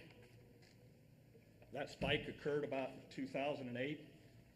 What this chart shows is U.S. installed wind capacity in megawatts. Again, looking since 2008, there's a significant decline. So what do all these other communities, what have they figured out that we haven't yet? Why is there such a decline? Let's start with some health issues. Last fall, WOWO Radio had pro and con wind people on the radio, and they spoke. The pro wind person was Steve Estes, president of Wesco Wind, and he was in the studio. I was one of several individuals that got to call in and ask a question. My question was about setbacks and the data that shows there is problems with setbacks of less than 5,000 feet. Why, when there's such problems with wind turbine syndrome, do the wind companies want 1,000-foot, 1,200-foot setbacks? Steve responded to the question, but he didn't answer it. He said very simply, if we put a 5,000-foot setback, we'd never put any wind towers up in the Midwest. And that seems to be several people's attitude here. Damn the torpedoes, full speed ahead. We're putting in wind towers. Let's again look at the Massachusetts report. I won't go in too much detail because Nick did review this, but let me state several sections in here. Section 4.1.b, paragraph 2. There is limited epidemiological evidence and studies suggesting an association between noise from wind turbines and sleep disruption. In other words, it's possible that noise from some wind turbines can cause sleep disruption. Paragraph 3. Because there is not enough evidence to provide particular sound pressure thresholds at which turbines cause sleep disruption, further studies would provide these levels. Paragraph 6b. A possible coupling mechanism between infrasound and the vestibular system via the outer hair cells and the inner ear has been proposed, but is not yet fully understood or sufficiently explained. Levels of infrasound near wind turbines have shown to be high enough to be sensed by the outer hair cells. So this report, zero new information. Again, it's a compilation of what's already out there.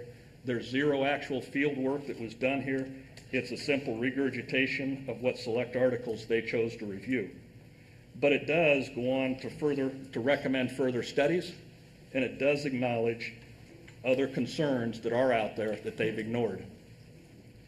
Further reading of that same report, section 5.3. Ice falling from a wind turbine could pose a danger to human health. Paragraph 1 in the same section, in areas where icing events are possible, warnings should be posted so no one passes underneath a wind turbine during an icing event until the icing has been shed. Paragraph 2, activities in the vicinity of a wind turbine should be restricted during and immediately after icing events. Again, loss of our property rights. Are we actually going to shut down roads? The Benton County people mentioned redirecting school buses. If a school bus is going down a road and there's an ice throw from a wind turbine and that hits a school bus, who's responsible?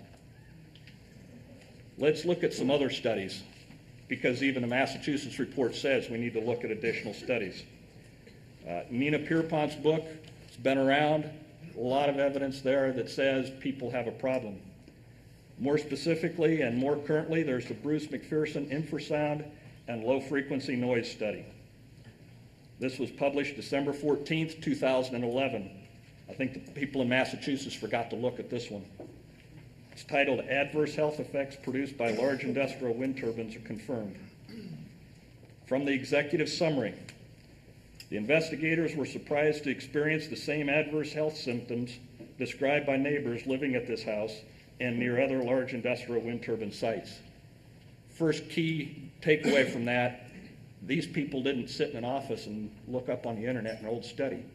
They actually went out and looked at what was going on. They talked to people, they physically went out there, and amazingly, they exhibited the same symptoms. What they found was that the wind turbine tone at 22.9 hertz was not audible, yet the modulated amplitudes regularly exceeded vestibular detection thresholds. The 22.9 hertz tone lies in the brain's high beta wave range, associated with alert state, anxiety, and fight or flight stress reactions. The brain's frequency response could be involved in maintaining an alert state during sleeping hours, which could lead to health effects. In other words, they found a direct cause, a direct correlation, and a direct effect to the low frequency noise generated by these industrial wind turbines. Robert Rand specifically stated in a cover letter, "I understand that there have been suggestions of using a wind turbine noise limit of 45 decibels at a distance of 1,300 feet. The experience in New England has proven that these noise levels at these distances from wind turbines sited in rural areas are associated with significant adverse community reaction, widespread complaint, appeals to stop the noise, and legal action.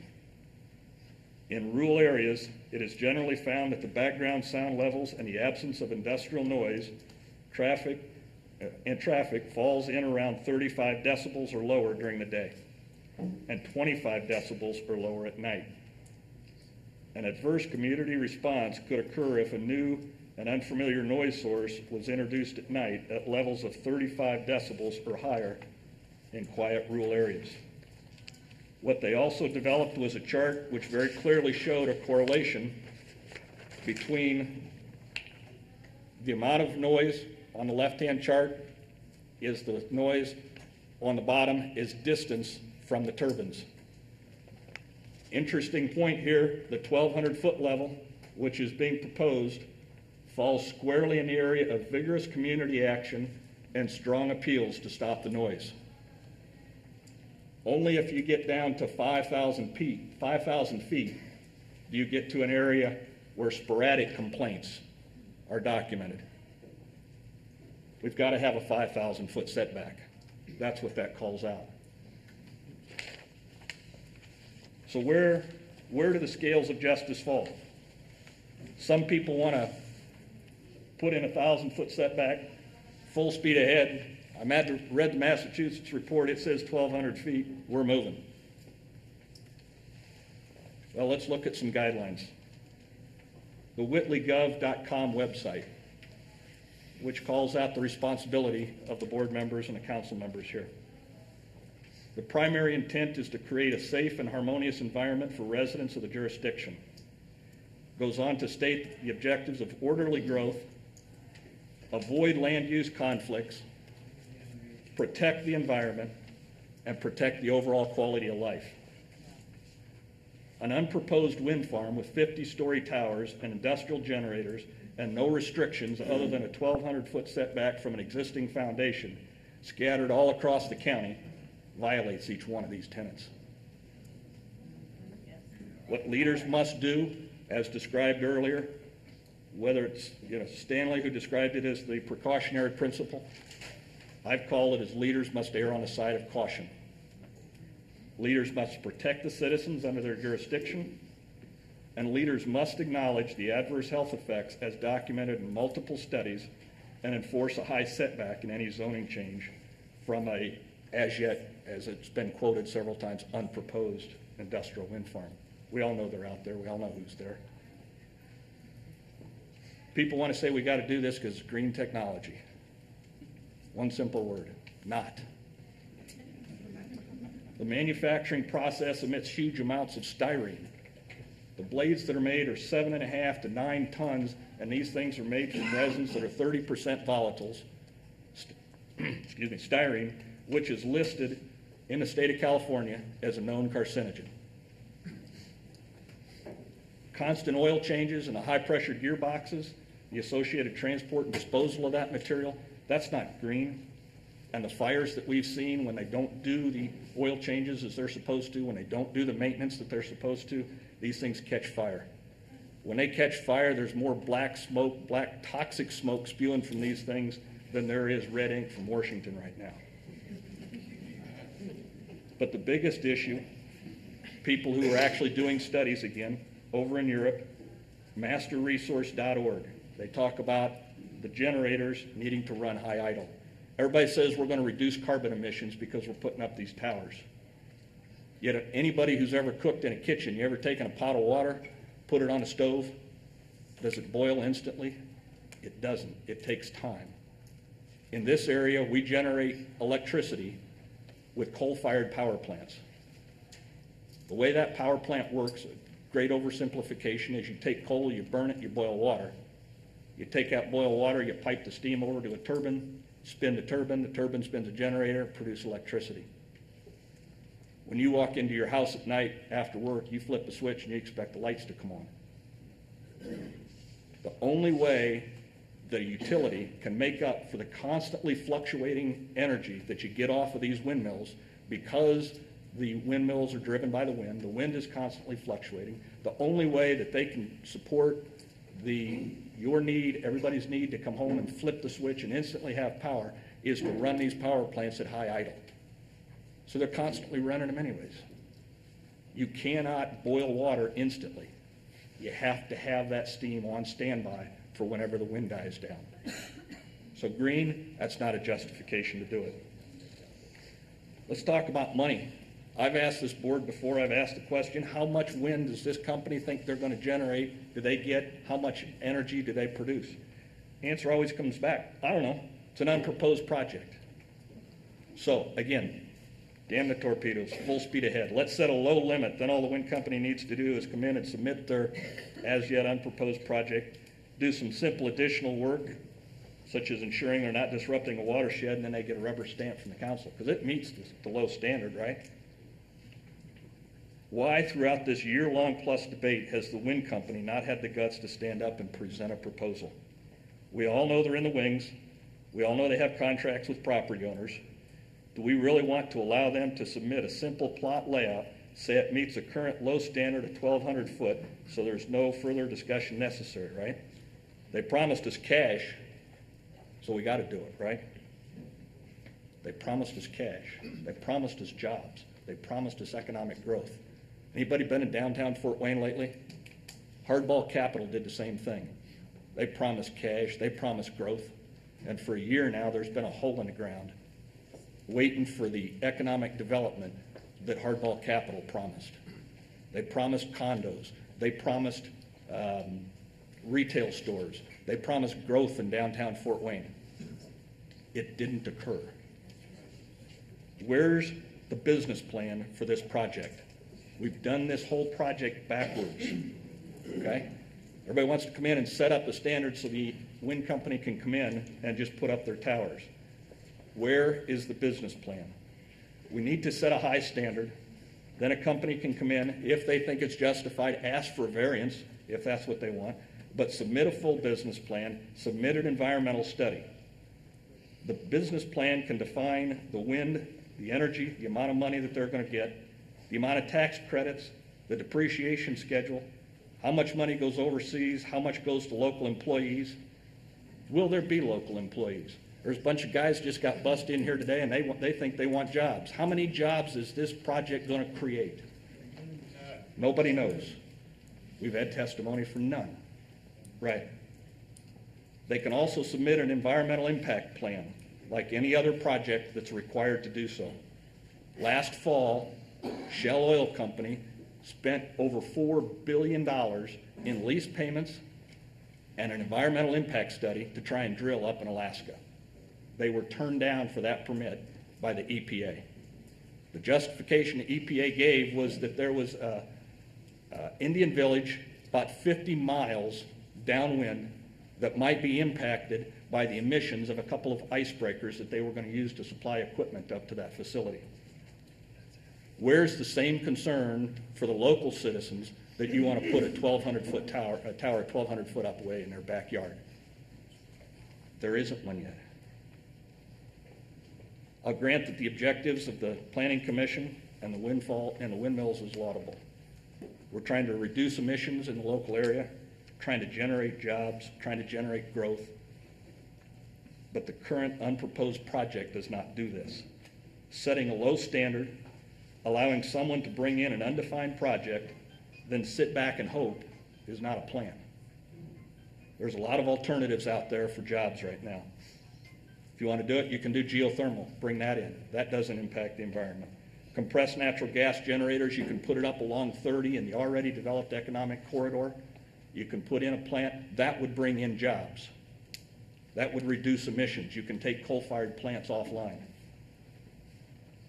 But first and foremost, the board must fulfill your fiduciary responsibility, which again, from the website, err on the side of caution, protect the citizens' health and well-being, create a safe and harmonious environment, avoid land use conflicts, protect the environment and the overall quality of life. Rezoning the entire county to install 50-story industrial turbines spread throughout the county within 1,200 foot of a landowner violates every aspect of these charters. Set a high setback. As documented in the McPherson study, 5,000 plus feet. Give the wind company an opportunity to come in, document what they propose bringing into the county through use of tools such as a business plan and a complete environmental study, which can then be read and digested, not just scanned, by the concerned citizens of this great county. Thank you for your time.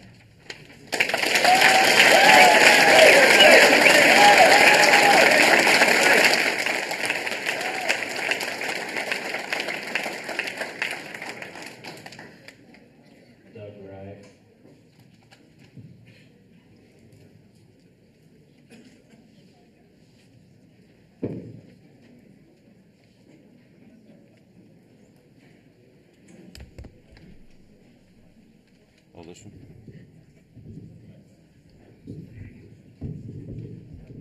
Just spin it or just pull?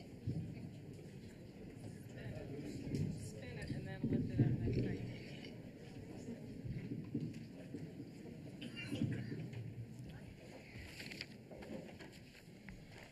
Good evening. First, I'd just like to thank you for all the work that you've done on this, and I just pose a question to the planning board, and it's basically, if we don't do a project like this, of this size and scope for southern Whitley County, what will the future of southern Whitley County? I know we've heard a lot of negative things about the health impacts and things of that nature, but I also, from another standpoint, I look at our school systems, our road structures, the future opportunities for future business developments in southern Whitley County. We don't have State Road 30 coming through our community. We don't have the future business developments there. This is a great opportunity for our local school, primarily Whitco, and Columbia City would also benefit from it. And it's I view it as a great opportunity. And when we look at the different setbacks, that's one thing that I have looked at through the different reports on the impacts of that. I personally like the 1,000-foot setback just because of the economic impacts and what it will do for our county. It basically makes about a $30 million over the life of the project difference for the county. I also try to look at the future generations. I've lived here for my family's been in this community for several generations, and I hope and pray that we have a community that our children have the type of opportunities that we have, and that they want to come back to our community because of the economic benefits of our community. It basically depends which side of the fence you're on as far as the setbacks, and property rights, because you can make the argument that, as I look at it, if an individual's got a 1-acre plot and you're telling me, and I don't happen to own the ground around that individual, and there's 1,200 acres or 1,200 feet or 1,000 foot or 1,500 foot setback, basically, when it was stated earlier tonight about eminent domain, basically ground that I bought and paid for, you're taking a portion of my rights away from me. It's a very tough issue when you look at it that way, because, I mean, I understand they have rights, but at the same time, as a landowner, I feel that I should have some rights too there, because basically you're not allowing me those rights of that. And from everything that I've read, I was on the steering committee.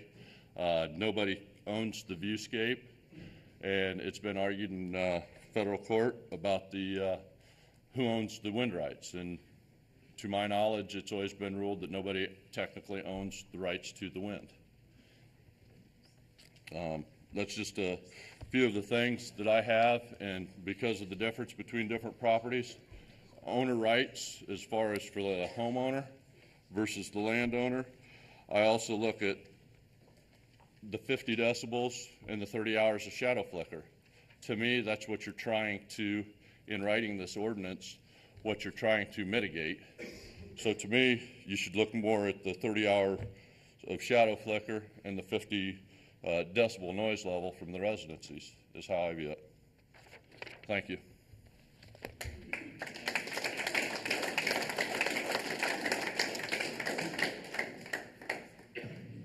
Walter.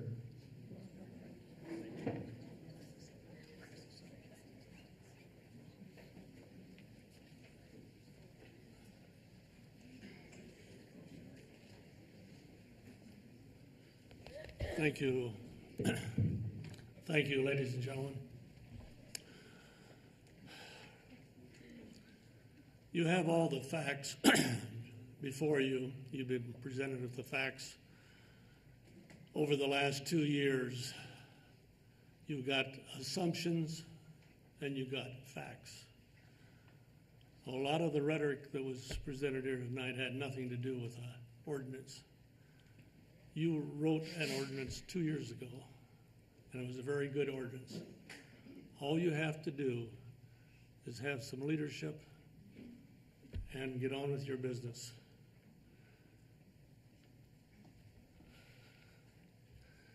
The impact that it will make on Whitley County is very significant.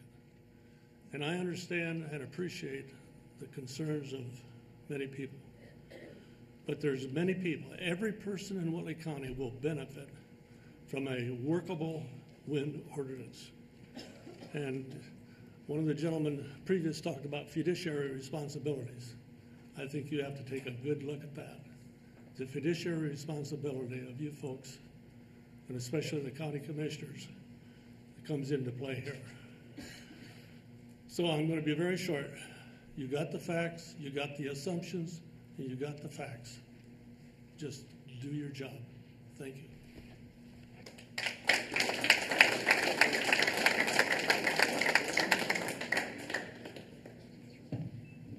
Henry Janda.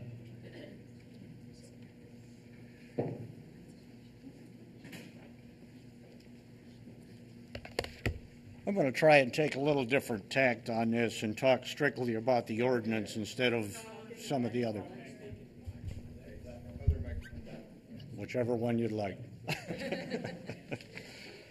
I believe the challenge to the Planning Commission is really twofold, and it's been talked about before. Protect the citizens of Whitley and do no harm. Maximize the economic benefits and do good.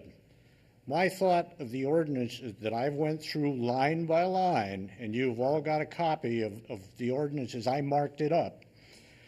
This ordinance does neither, it does harm and it does not do good. It's strictly an ordinance drafted by the wind industry. It is no good for Whitley County. I have been told that what we are involved with covers an area originally discussed with the wind capital. Anyone naive enough to think that once they build out that original plan that they won't creep out is pretty naive. Those people will keep building as long as the public trough is available for them to use. Throughout the process of developing this ordinance, we've heard the term industry standard.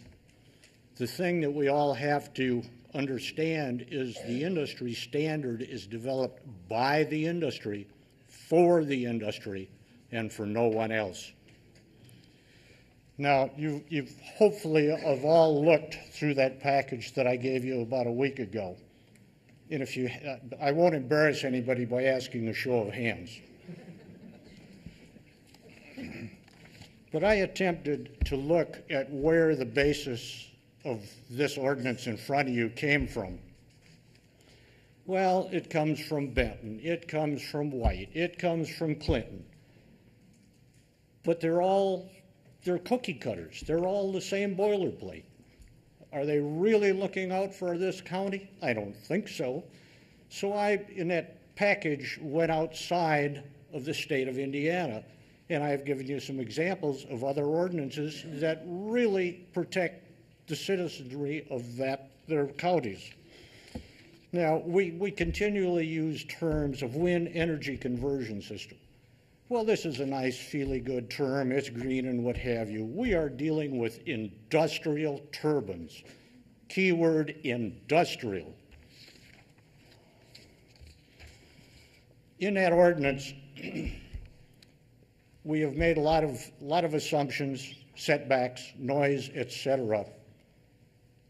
And I've said that these have to be based on the proposal that has not been submitted yet of 426-foot turbines. If they come forth at any point down the line and there is a different height requirement, I have proposed in that package a different setback requirement based on height. And a review would be required of both noise and shadow flicker, all the ancillary items. Now, I will go into the confusion that came to me as I was trying to go through this thing: applicant, co-applicant, owner, operator. I mean, this thing is kind of like the old Abbott and Costello, who's on first. Because the more I looked, the more confused I got. So I tried to straighten that out. And the participant is the landowner that signed the lease that has got the wind turbine on his property. Everybody else is a non-participant. To try and take the person that allows a collector, if you want to use that term, a power line through his land, to try and bring him in as a co-participant, well, if I give an easement to REMC, NIPSCO, AEP, I'm not a participant or co-participant in their project. That's just a lease. It's got nothing to do with participation. So participant and participating landowner, as I have redefined it, is a landowner upon whose land a WECS turbine is constructed. Everyone else is a non-participant, no exceptions.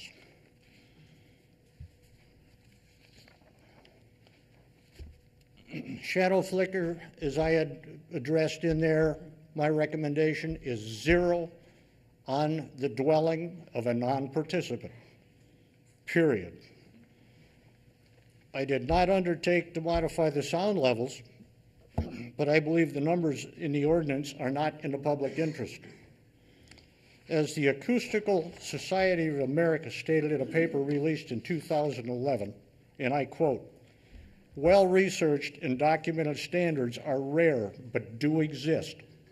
Centerville Township, Michigan provides one example," end quote, and I will read you a bit of that noise ordinance. The audible noise standard from 6 a.m. until 10 p.m. for wind speeds from cut-in to rated power of the wind energy system. The A scale equivalent noise level due to the wind energy system at the property line closest and at locations within 1 mile of the wind energy system shall not exceed the greater of 35 dBA or the established outdoor background sound level by more than 5 dBA. I suggest that we in Whitley County follow the Centerville model. The ordinance, as it's currently written, allows the use of GIS data to allow any applicant, I guess, to use our current GIS system to map out how they're going to do this. It has been noted that the Whitley County GIS system today is not up to speed, and you're going through a process this year to update it. I suggest that we do not allow GIS data to be used until that data is updated. I suggest that all environmental studies must be completed by on-the-ground analysis. Let's not let modeling occur. It's got to be by licensed professionals in the individual required disciplines, selected by the county, not employees of the applicant. No modeling. Fire rescue has to be addressed. If the individual fire departments decide that they need additional high lift equipment, any kind of equipment, that must be provided by an applicant and must so be listed in the ordinance. Your county ordinance WCS-B.3, the interference section, attempts to exclude the so-called private telecommunications systems.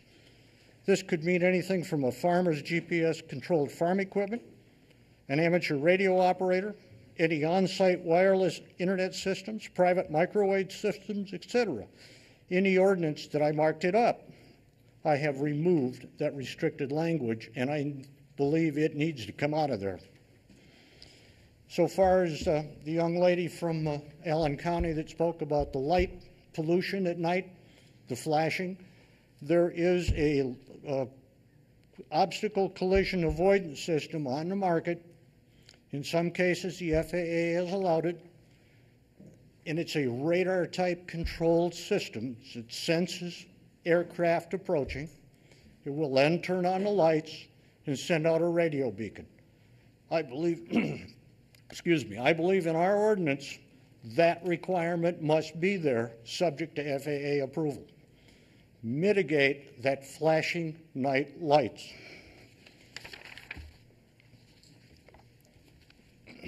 The other issues I take is the complaint reporting, handling, and mitigation as currently described in that ordinance, I believe is inadequate to protect the non-participating taxpayers of this county. There is currently no area of the ordinance that deals with repair of a turbine that would require the use of a crane to reach it. No mention of requiring a transportation plan, any of that stuff. It's not there today. You talk about building and decommissioning, but nothing in the middle. That's got to be in there.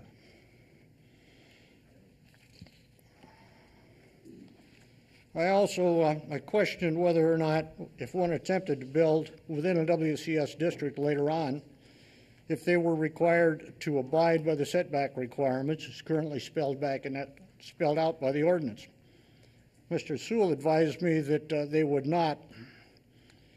However, as I read this ordinance, I believe the setback restrictions do in fact apply and would restrict the building of new homes within the county.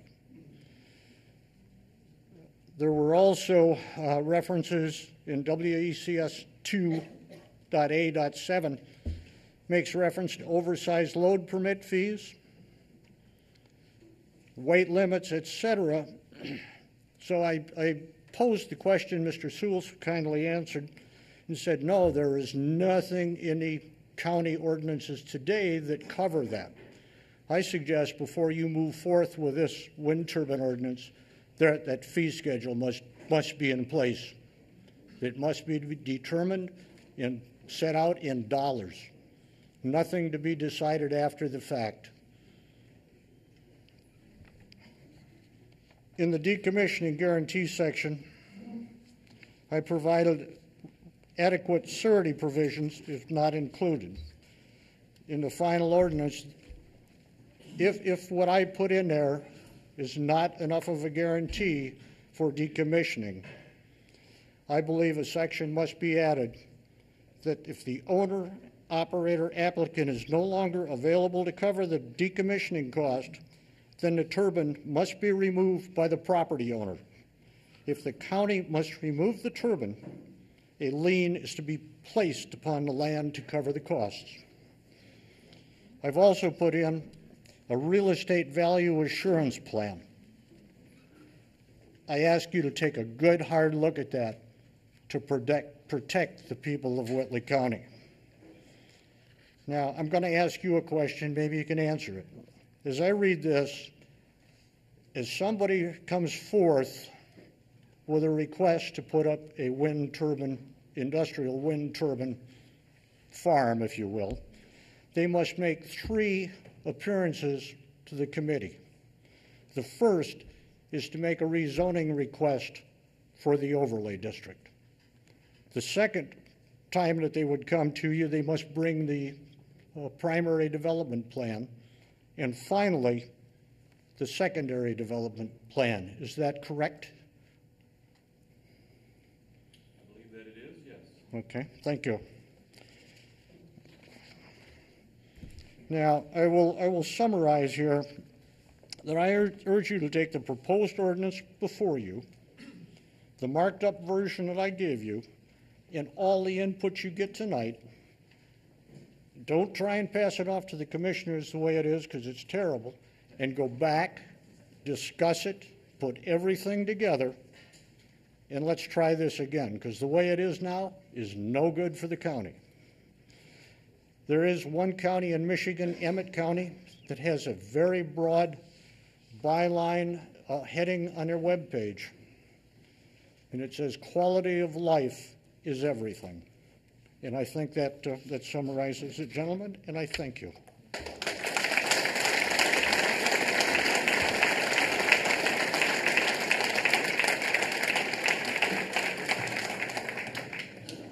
Kim Walter.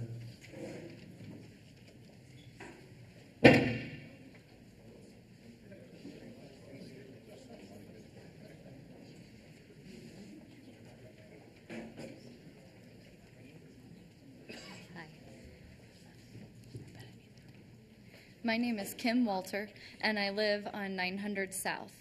We are a non-participating family. We own around 3 acres of land completely surrounded on all sides by beautiful farm ground, all ground which is eligible to be used for wind turbines. But these are statistics, data that can be collected from a drive-by assessment of the area.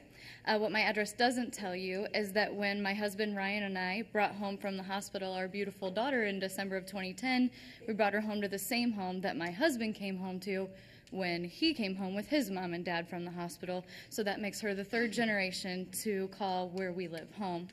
My address doesn't show the comfort that I feel knowing that the same wonderful neighbors who were the community that helped to make my husband become the amazing man he is now helping to raise my daughter. One of the values that I believe holds strong in Washington Township is that all that glitters is not gold. All of the blessings that I have been surrounded with by living here, both my home and my neighbors, that's gold. From our family's perspective, we are exchanging a valuable, non-replaceable gold with the glitter of shadow flicker. We're not well off enough to say that our property value being affected would not matter to us. However, we do believe that no one can accurately assess the value our family places on our property. If, however, the setback ordinances are not placed a half a mile away from the non-participating residents to avoid shadow flicker, then it would be unfair to expect us to stay in our family home and raise our daughter in an unhealthy environment. I taught Whitley County students for 8 years before becoming a stay-at-home mom, and know firsthand that it's difficult for a child to focus on learning with a migraine or sleep deprivation, and I don't want this for my child or for anyone's child. This issue affects the entire community in a variety of long-term ways. Please consider the whole community as you balance what obvious and subtle things may be gained and what may be lost if the setback ordinance of the wind turbines is not at least 1/2 mile away from residential homes. Thank you for your consideration.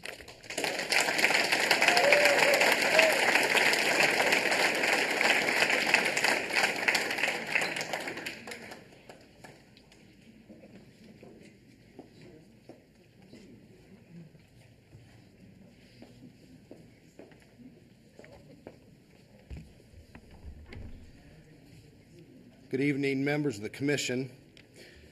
My name is Pat Hess. I'm a lawyer in Fort Wayne with Beckman Lawson at 201 West Wayne Street, 46802, and I'm here this evening representing the Whitley County concerned citizens and to address issues regarding zoning and comprehensive planning.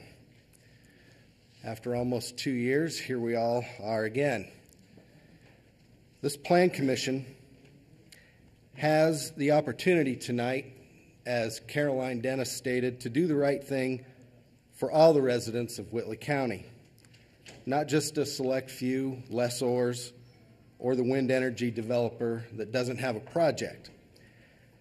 Up to today, the Plan Commission has approached the issue of wind farm development by asking the question how, not whether, and has clearly been guided by claims that certain elements of the proposed ordinance, when changed, for example, to a 1,500-foot setback, would kill the project while maintaining there is no project on the table.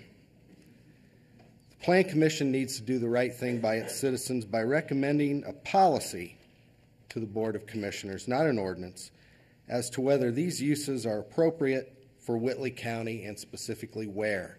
That's the same thing I told you however many months ago, and it remains true today. You've got to do your policy framework before you move ahead. The Whitley Concerned Citizens maintain its position from well over a year ago that this process of comprehensive planning needs to be undertaken for the industrial wind farms you're faced with. This Plan Commission should not be hindered by the fact that Wind Capital has chosen on its own volition to secure options for leases in advance of a clear land use policy statement by this county. And to the extent that the wind energy developer was encouraged by the Whitley County Economic Development Commission or the zoning staff, and I don't think that's happened, I hope not, to secure lease options and in anticipation of an ordinance being drafted that it would allow the wind farms to be developed where those options exist, then not only has Whitley County failed to do right by its citizens not involved in the non-project, but it has failed to do right by Wind Capital, because that's not the way you should do business. It's not the way you should do planning. Nevertheless, if you feel you must vote on a recommendation on the ordinance tonight, if for no other reason you're just beaten down by all of this, we encourage you to pay attention to the criteria established in state law designed to guide you in these decisions, and to recommend denial of the ordinance at hand because it is designated to facilitate a non-project that is a project and is not designed to foster integrated land use planning in your community. What do we have to guide us? The criteria are established: the comprehensive plan, current conditions, and the character of current structures and uses in each district, the most desirable use for which land in each district is adapted, the conservation of property values throughout the jurisdiction, and responsible development and growth. And additionally, your own ordinance adds a sixth criteria: consideration of the public health, safety, and welfare. It's the basic police power of this body. The comprehensive plan.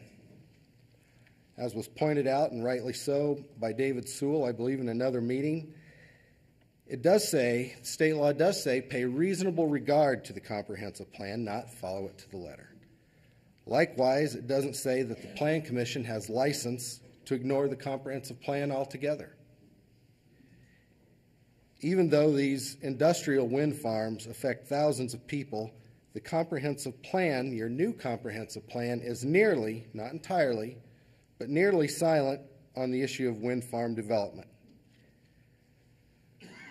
My clients have recommended a comprehensive planning approach, but assuming that you won't take that action this evening, we maintain that the proposed ordinance does not pay any regard to the comprehensive plan in existence in relation to WECs. The comprehensive plan states that WECs are appropriate in agricultural areas. It also states that agricultural areas are where there are less than 15 dwelling units per square mile, low demand for new dwelling sites, and accompanied by a high cost to provide basic services in the area. It goes on to state that intense farming operations and wind turbines are to be located in remote areas. The proposed ordinance does not follow this guidance. The proposed ordinance allows for a WECS or a WEX overlay district, which can be located anywhere in the county. The ordinance doesn't specify just agricultural areas or just remote areas, nor does it define what that means.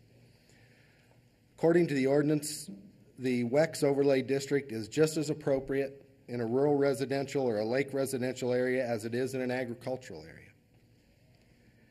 The proposed ordinance does not limit WEX to remote areas even within the agricultural classification. It offers no standards as to where an overlay district is appropriate. The proposed ordinance only provides for a 1,500-foot setback from a turbine to a property line of a non-participating owner.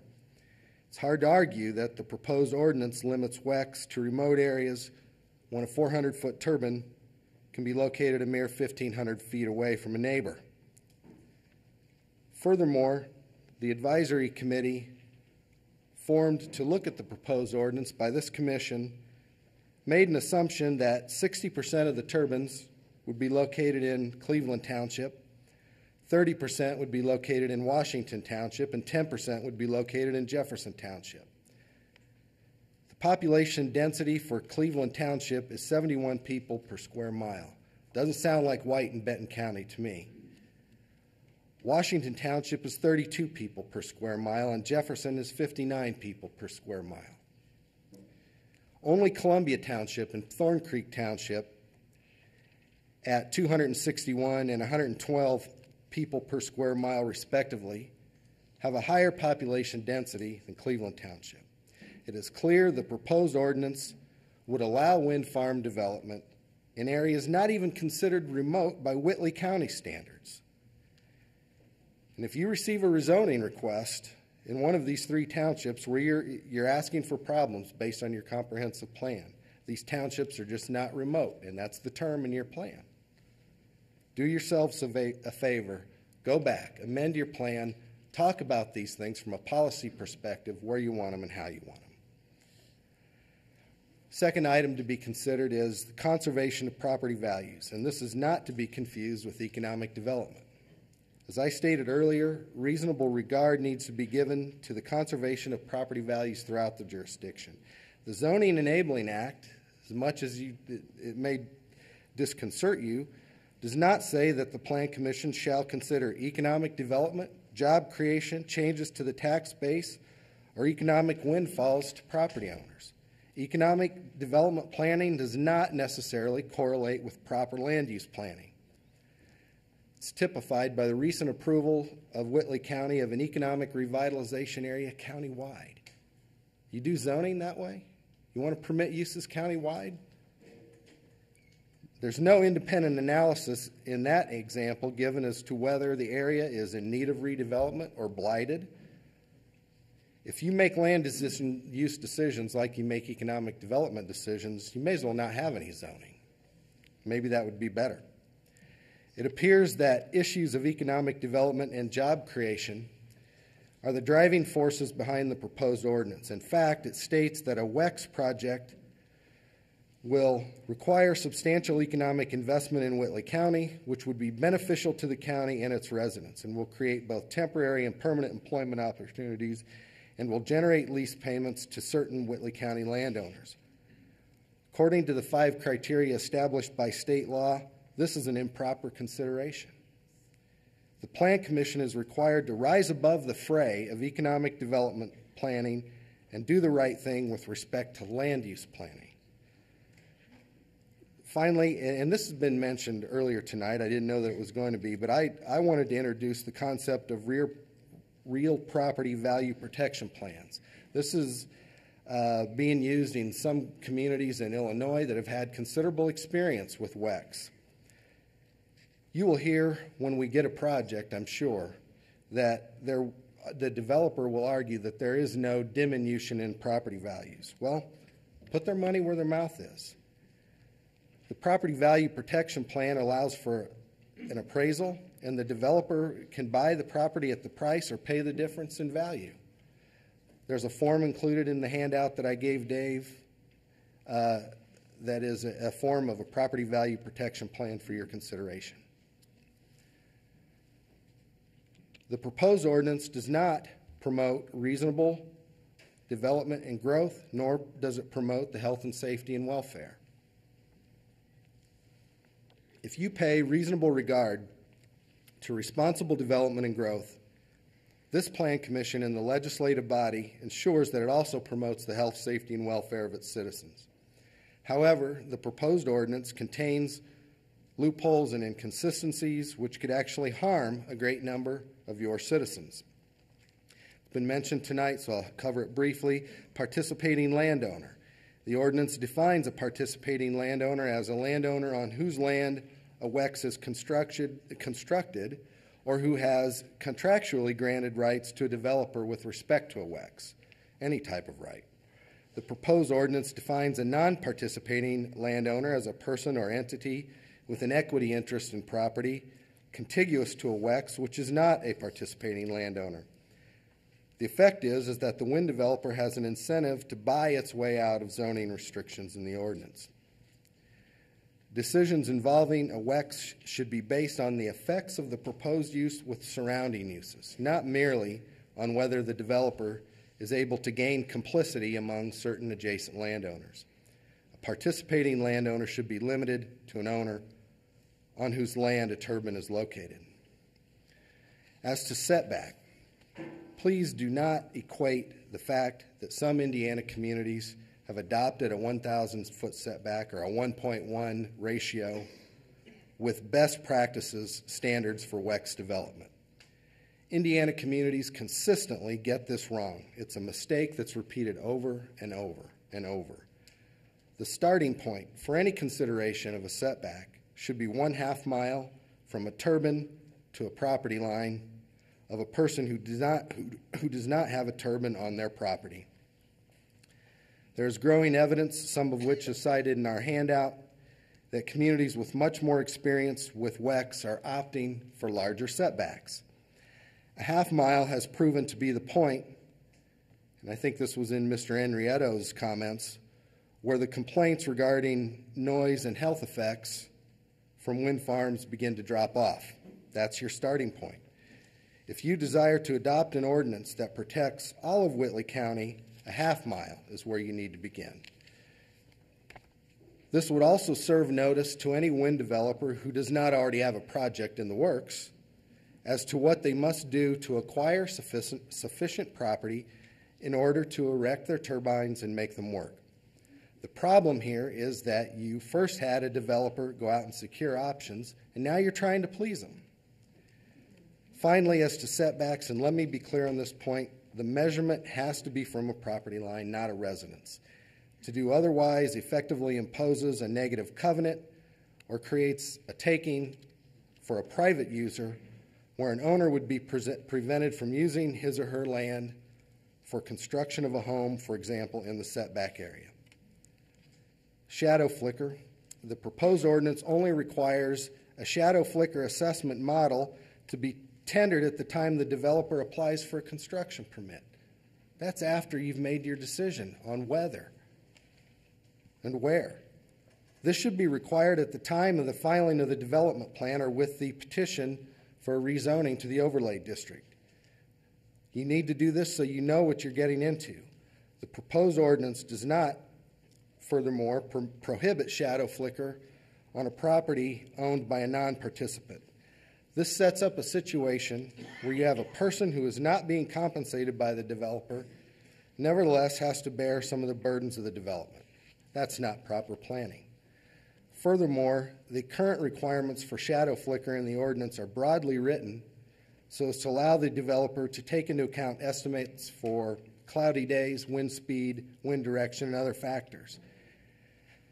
In order to protect adjacent property owners, the baseline should be a worst-case scenario with no discounts for these characteristics.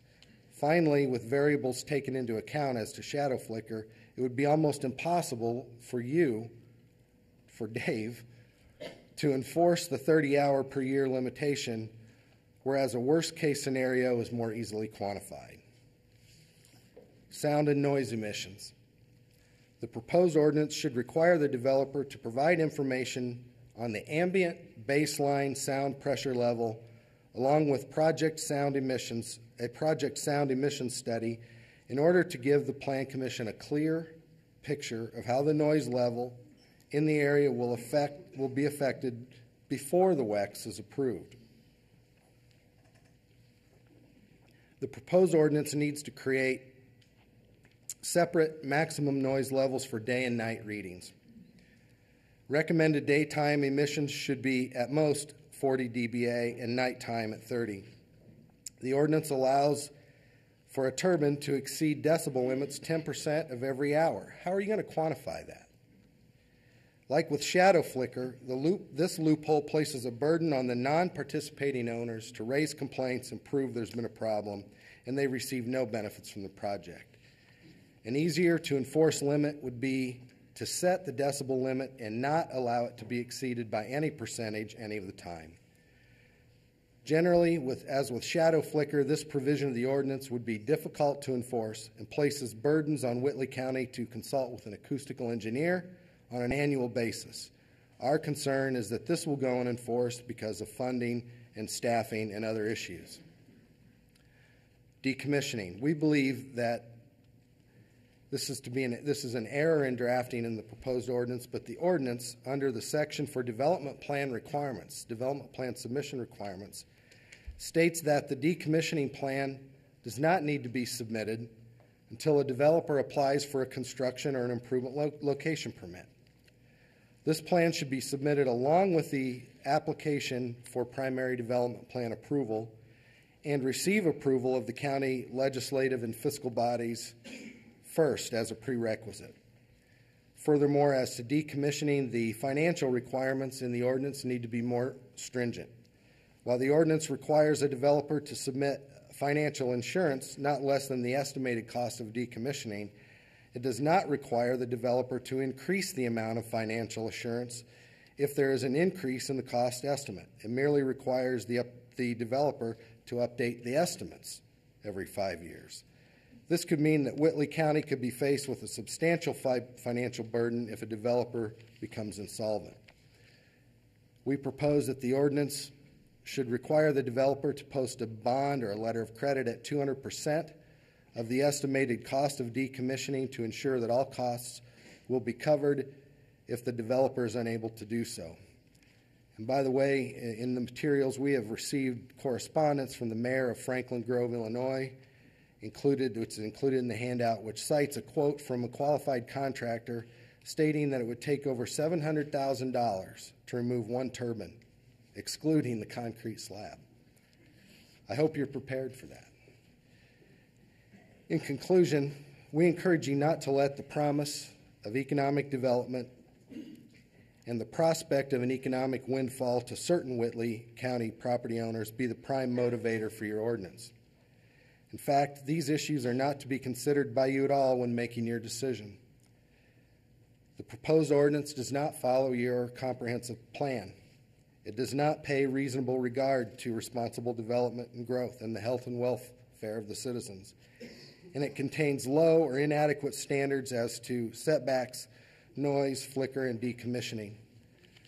Therefore, my clients, we believe that the Plan Commission should do the right thing by Whitley County residents. Recommend do not pass to the county commissioners on this proposed ordinance. Thank you.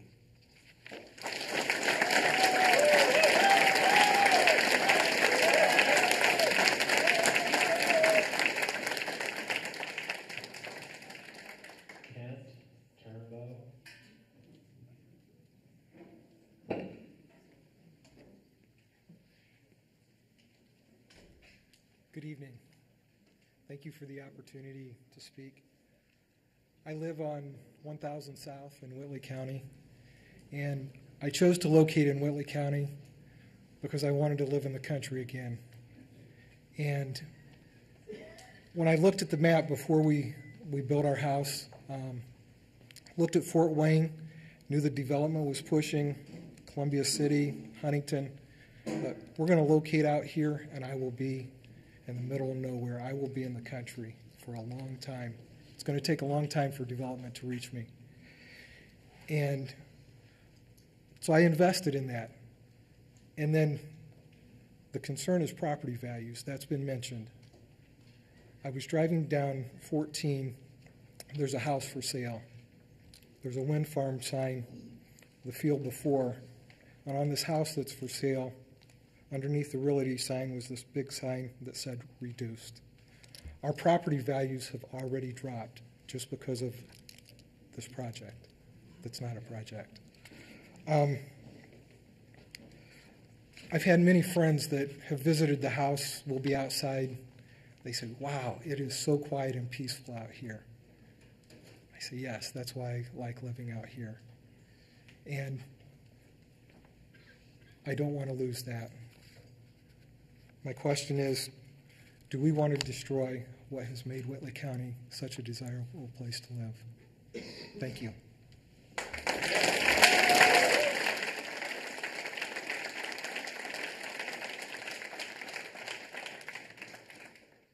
June Mitchell.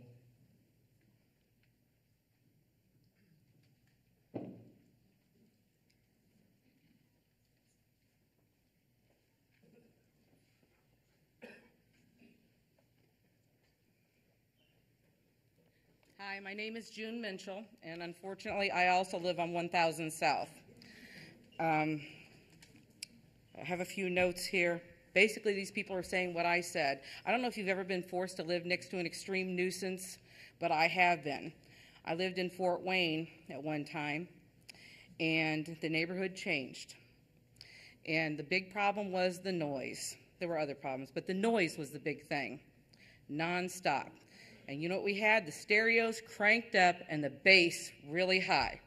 It rattles the windows, the walls vibrate. It goes through your body, okay? Fort Wayne has a noise ordinance. Good luck getting it enforced. We finally ended up moving. That house was listed for sale for a couple of years. We finally moved out. We went as far out as we could possibly get, like the last guy, okay? And we loved it out here. Imagine my surprise when I found out a few months ago what was in store for me. I feel pretty helpless. I feel like the powers that be are dismissive towards those of us, the little guys who live here. I'm a nobody. I'm just a poor person. Okay, so what? Your health's going to suffer. Who cares? Okay? I care. I went through this. I went through it once before. We sold that house.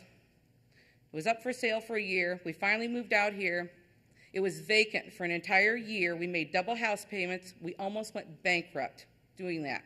We finally sold the house for less than we still owed on it. And we had paid for 23 years on a 30-year mortgage.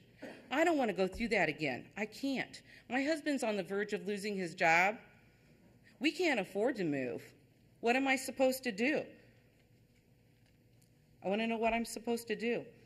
There is no way for you to enforce a noise ordinance. I don't believe it because I've already been through there. When you call the police over and over and over and over again, you talk to your neighbors, you ask them to turn it down, and they turn it back up again.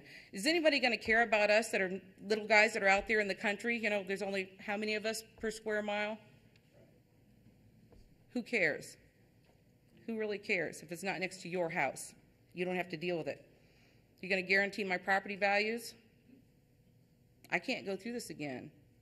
I'd ask you to really think about it, putting yourself in my shoes.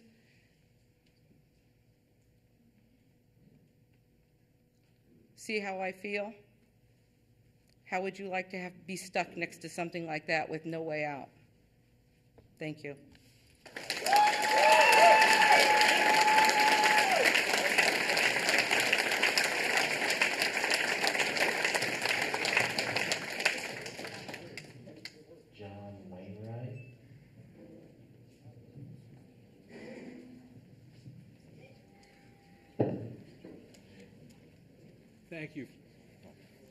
Thank you for the opportunity to talk to you all tonight.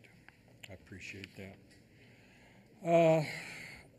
The second paragraph, the preamble in this ordinance here states that it'll create jobs.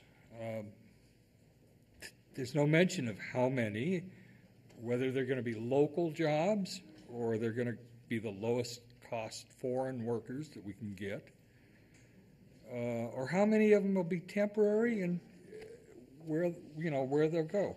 I think that ought to be eliminated out of the ordinance because it's meaningless. Under Section E, decommissioning, I'm not really good at speaking in public, so I apologize for this ahead of time. Section 2,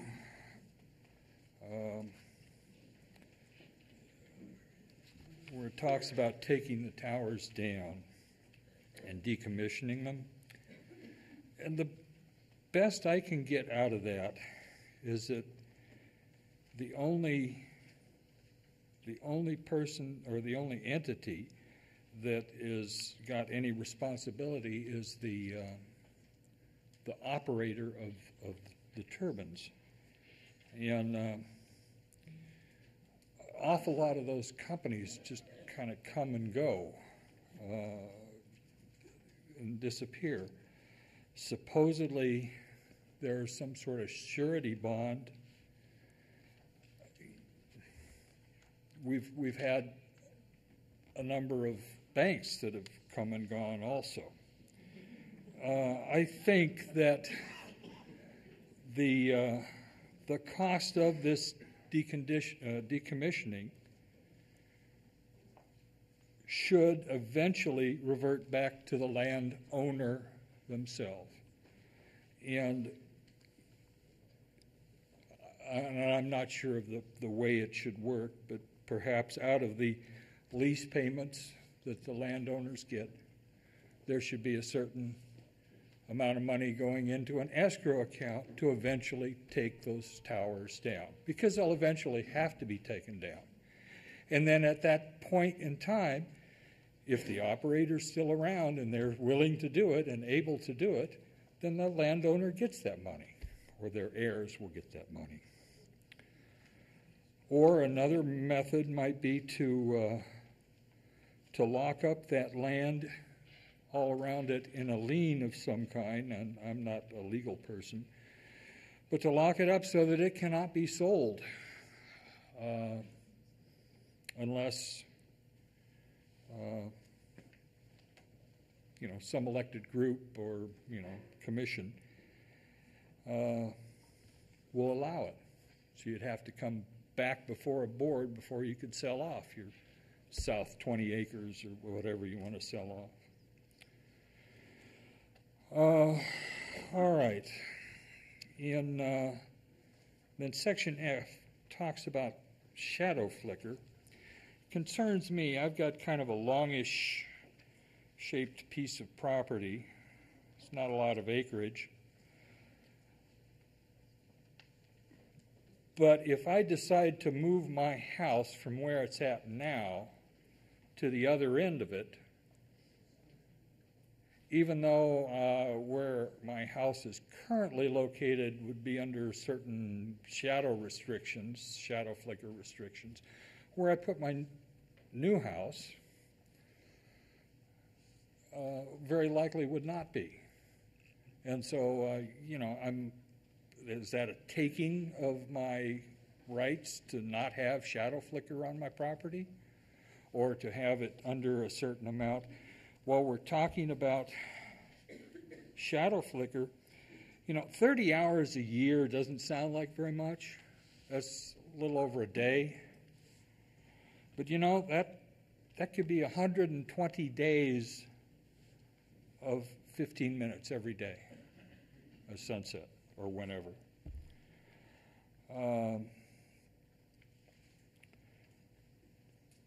Section 6, one of the things that I've heard talked tonight about quite a bit is mitigate and how to mitigate it. Well, I wasn't sure what the definition of mitigate was. So I went ahead and looked it up, and I got a couple of different definitions. One is to partly excuse a crime or to make an offense or a crime less serious. The classic example is, yeah, I robbed the store, but my kids were hungry, that mitigates armed robbery, I suppose. And the other definition was to cause to become less harsh or hostile. Well, if you're going to mitigate the shadow flicker, or if you're going to mitigate the noise of these things, all you have to do, according to this, then, to me, less harsh if they cut the shadow flicker by 4%, that's mitigating it. If they cut it by 8% or 20%, that mitigates it. There's needs to be a better definition in there or a better structure if we're going to have to live with these things. Define it so that you or the county council or whoever is going to be enforcing this thing can actually say, you need to bring it up to X percentage, or you need to do this, or you need to do that. That's about all I have to say for tonight. I've got other thoughts too, but thank you very much for your time.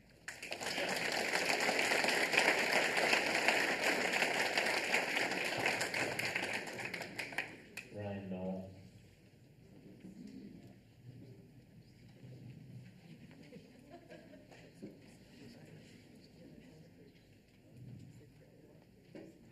Mike Curl.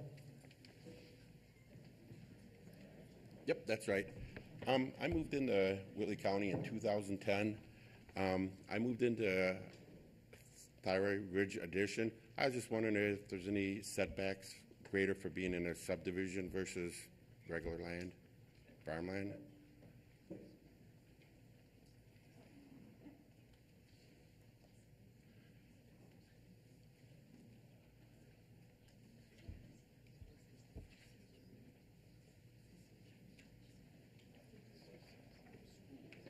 I guess I would. I would like you to. There used to be a difference between residentially zoned, and I believe that we changed that to residentially. 1,500 feet from the property line. Yes. Because if I own a subdivision and I want to sell off some property, if they go from the house, then my property would be no good for nothing else. So I'd just like you to consider, just having a large setback point. Thanks.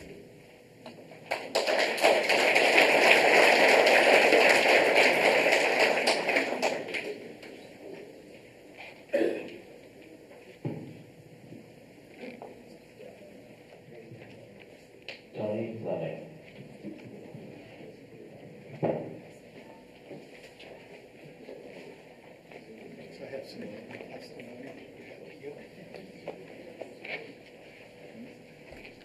Thank you very much.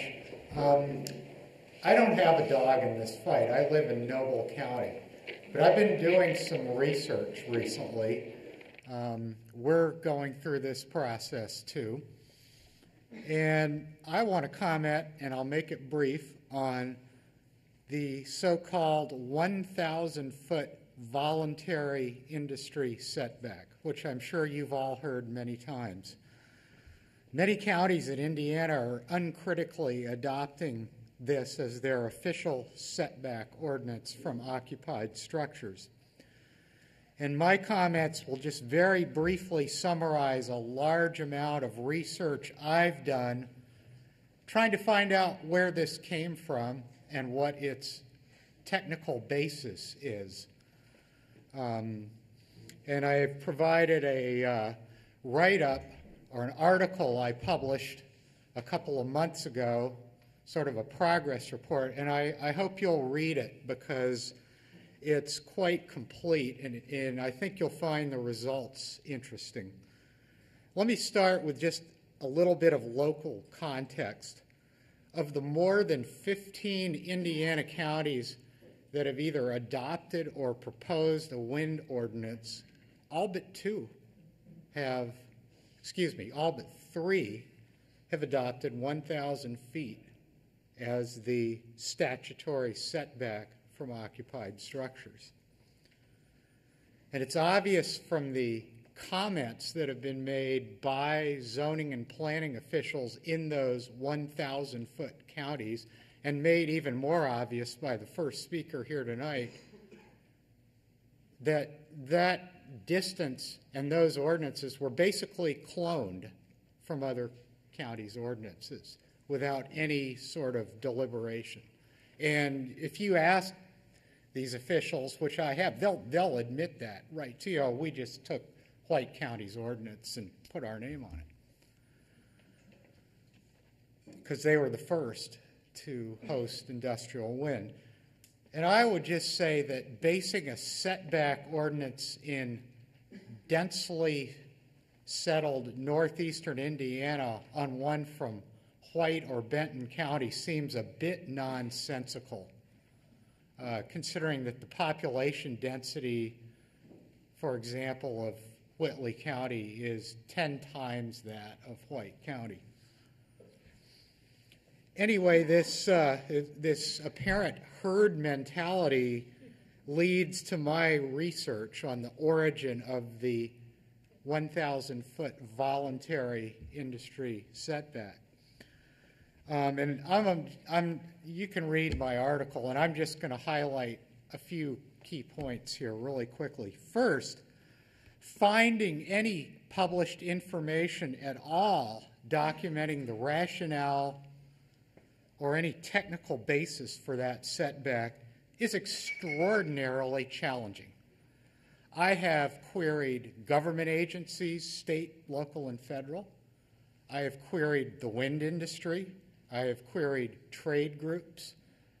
And I have gone far and wide. But finding any entity that is willing to stand up and justify a technical basis for that setback is very, very challenging. And from what I could find, there are no scientific studies standing behind that setback, nor are there even any recommendations from wind turbine manufacturers, which is a bit surprising. So I conclude that the proliferation of the 1,000-foot setback has nothing to do with independent thinking or a confluence of scientific or technical analysis at all, but it's just from a common and readily admitted practice of one locality duplicating another's ordinance without question. The one study I did find is a debris throw study in California commissioned by the California Energy Agency, and they were just looking at that one aspect, and they came up with a number that's sort of in the range of 1,000 feet, but they pointed out it's based on a number of assumptions which are dependent, for example, on weather, the turbine model. But one of the interesting things they pointed out in that study was that years before they did this study, the 1,000-foot setback was in place in several California counties, and they found no technical rationale for it whatsoever. And these are pro-wind people making that statement. So simply adopting a particular setback ordinance just because somebody else did does not constitute a rational basis for a setback.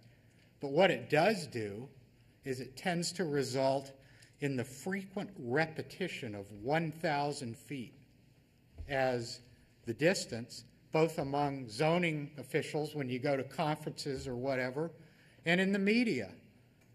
And it leads to a perception that that is some kind of meaningful standard based on empirical evidence. Third, if there is a consensus out there about setbacks among independent bodies, health authorities, and so forth, it is towards much greater setbacks measured in miles or kilometers, not in feet. And the same pattern also seems to be the case, I found, among local jurisdictions that have taken the time to research the topic and reach independent conclusions. The punchline of my research is this. The very earliest reference to a 1,000-foot setback that I could find comes from several industry-dominated committees in California and Wisconsin, from the minutes of their meetings. And the distance ultimately came out of a hat. It was pulled out of a hat by two attorneys for Florida Power and Light in Wisconsin who were serving on Wisconsin's Model Wind Ordinance Committee and had pipe projects in the pipeline at the time. And that came out due to a Freedom of Information request. So this information is kept well cloaked. And what you typically hear is reports in the media that it's the 1,000-foot voluntary industry standard, repeated, parroted over and over and over and over again. But when you really try to research it and find documentation, it's a straw man. It's not there. It's almost as if it's a random number, except that it isn't. Because of their intermittent and unpredictable output, the profitability of a wind project is determined solely by how well it harvests the production tax credit, and that depends on how densely sited wind turbines are in a particular project. And of course, that is impeded by a more realistic or progressive sort of setback. And what I just said in those last few sentences comes out of a wind industry document. It's called the Wind Developers Handbook, and it's online. So, in summary, the frequent parroting of the term voluntary industry setback helps create the illusion for local officials and the public that 1,000 feet is some kind of authoritative, widely accepted standard that's protective of the community. But in fact, there's little hard evidence behind it at all. And it's clear from the recent history, well, let me back up, that it's a lot easier for the wind developer to achieve their goal when you're starting the siting discussion locally, beginning with a lax setback standard like 1,000 feet. And so it's clear from the history here in Whitley County that the wind developers have you as a community right where they want you. Thank you.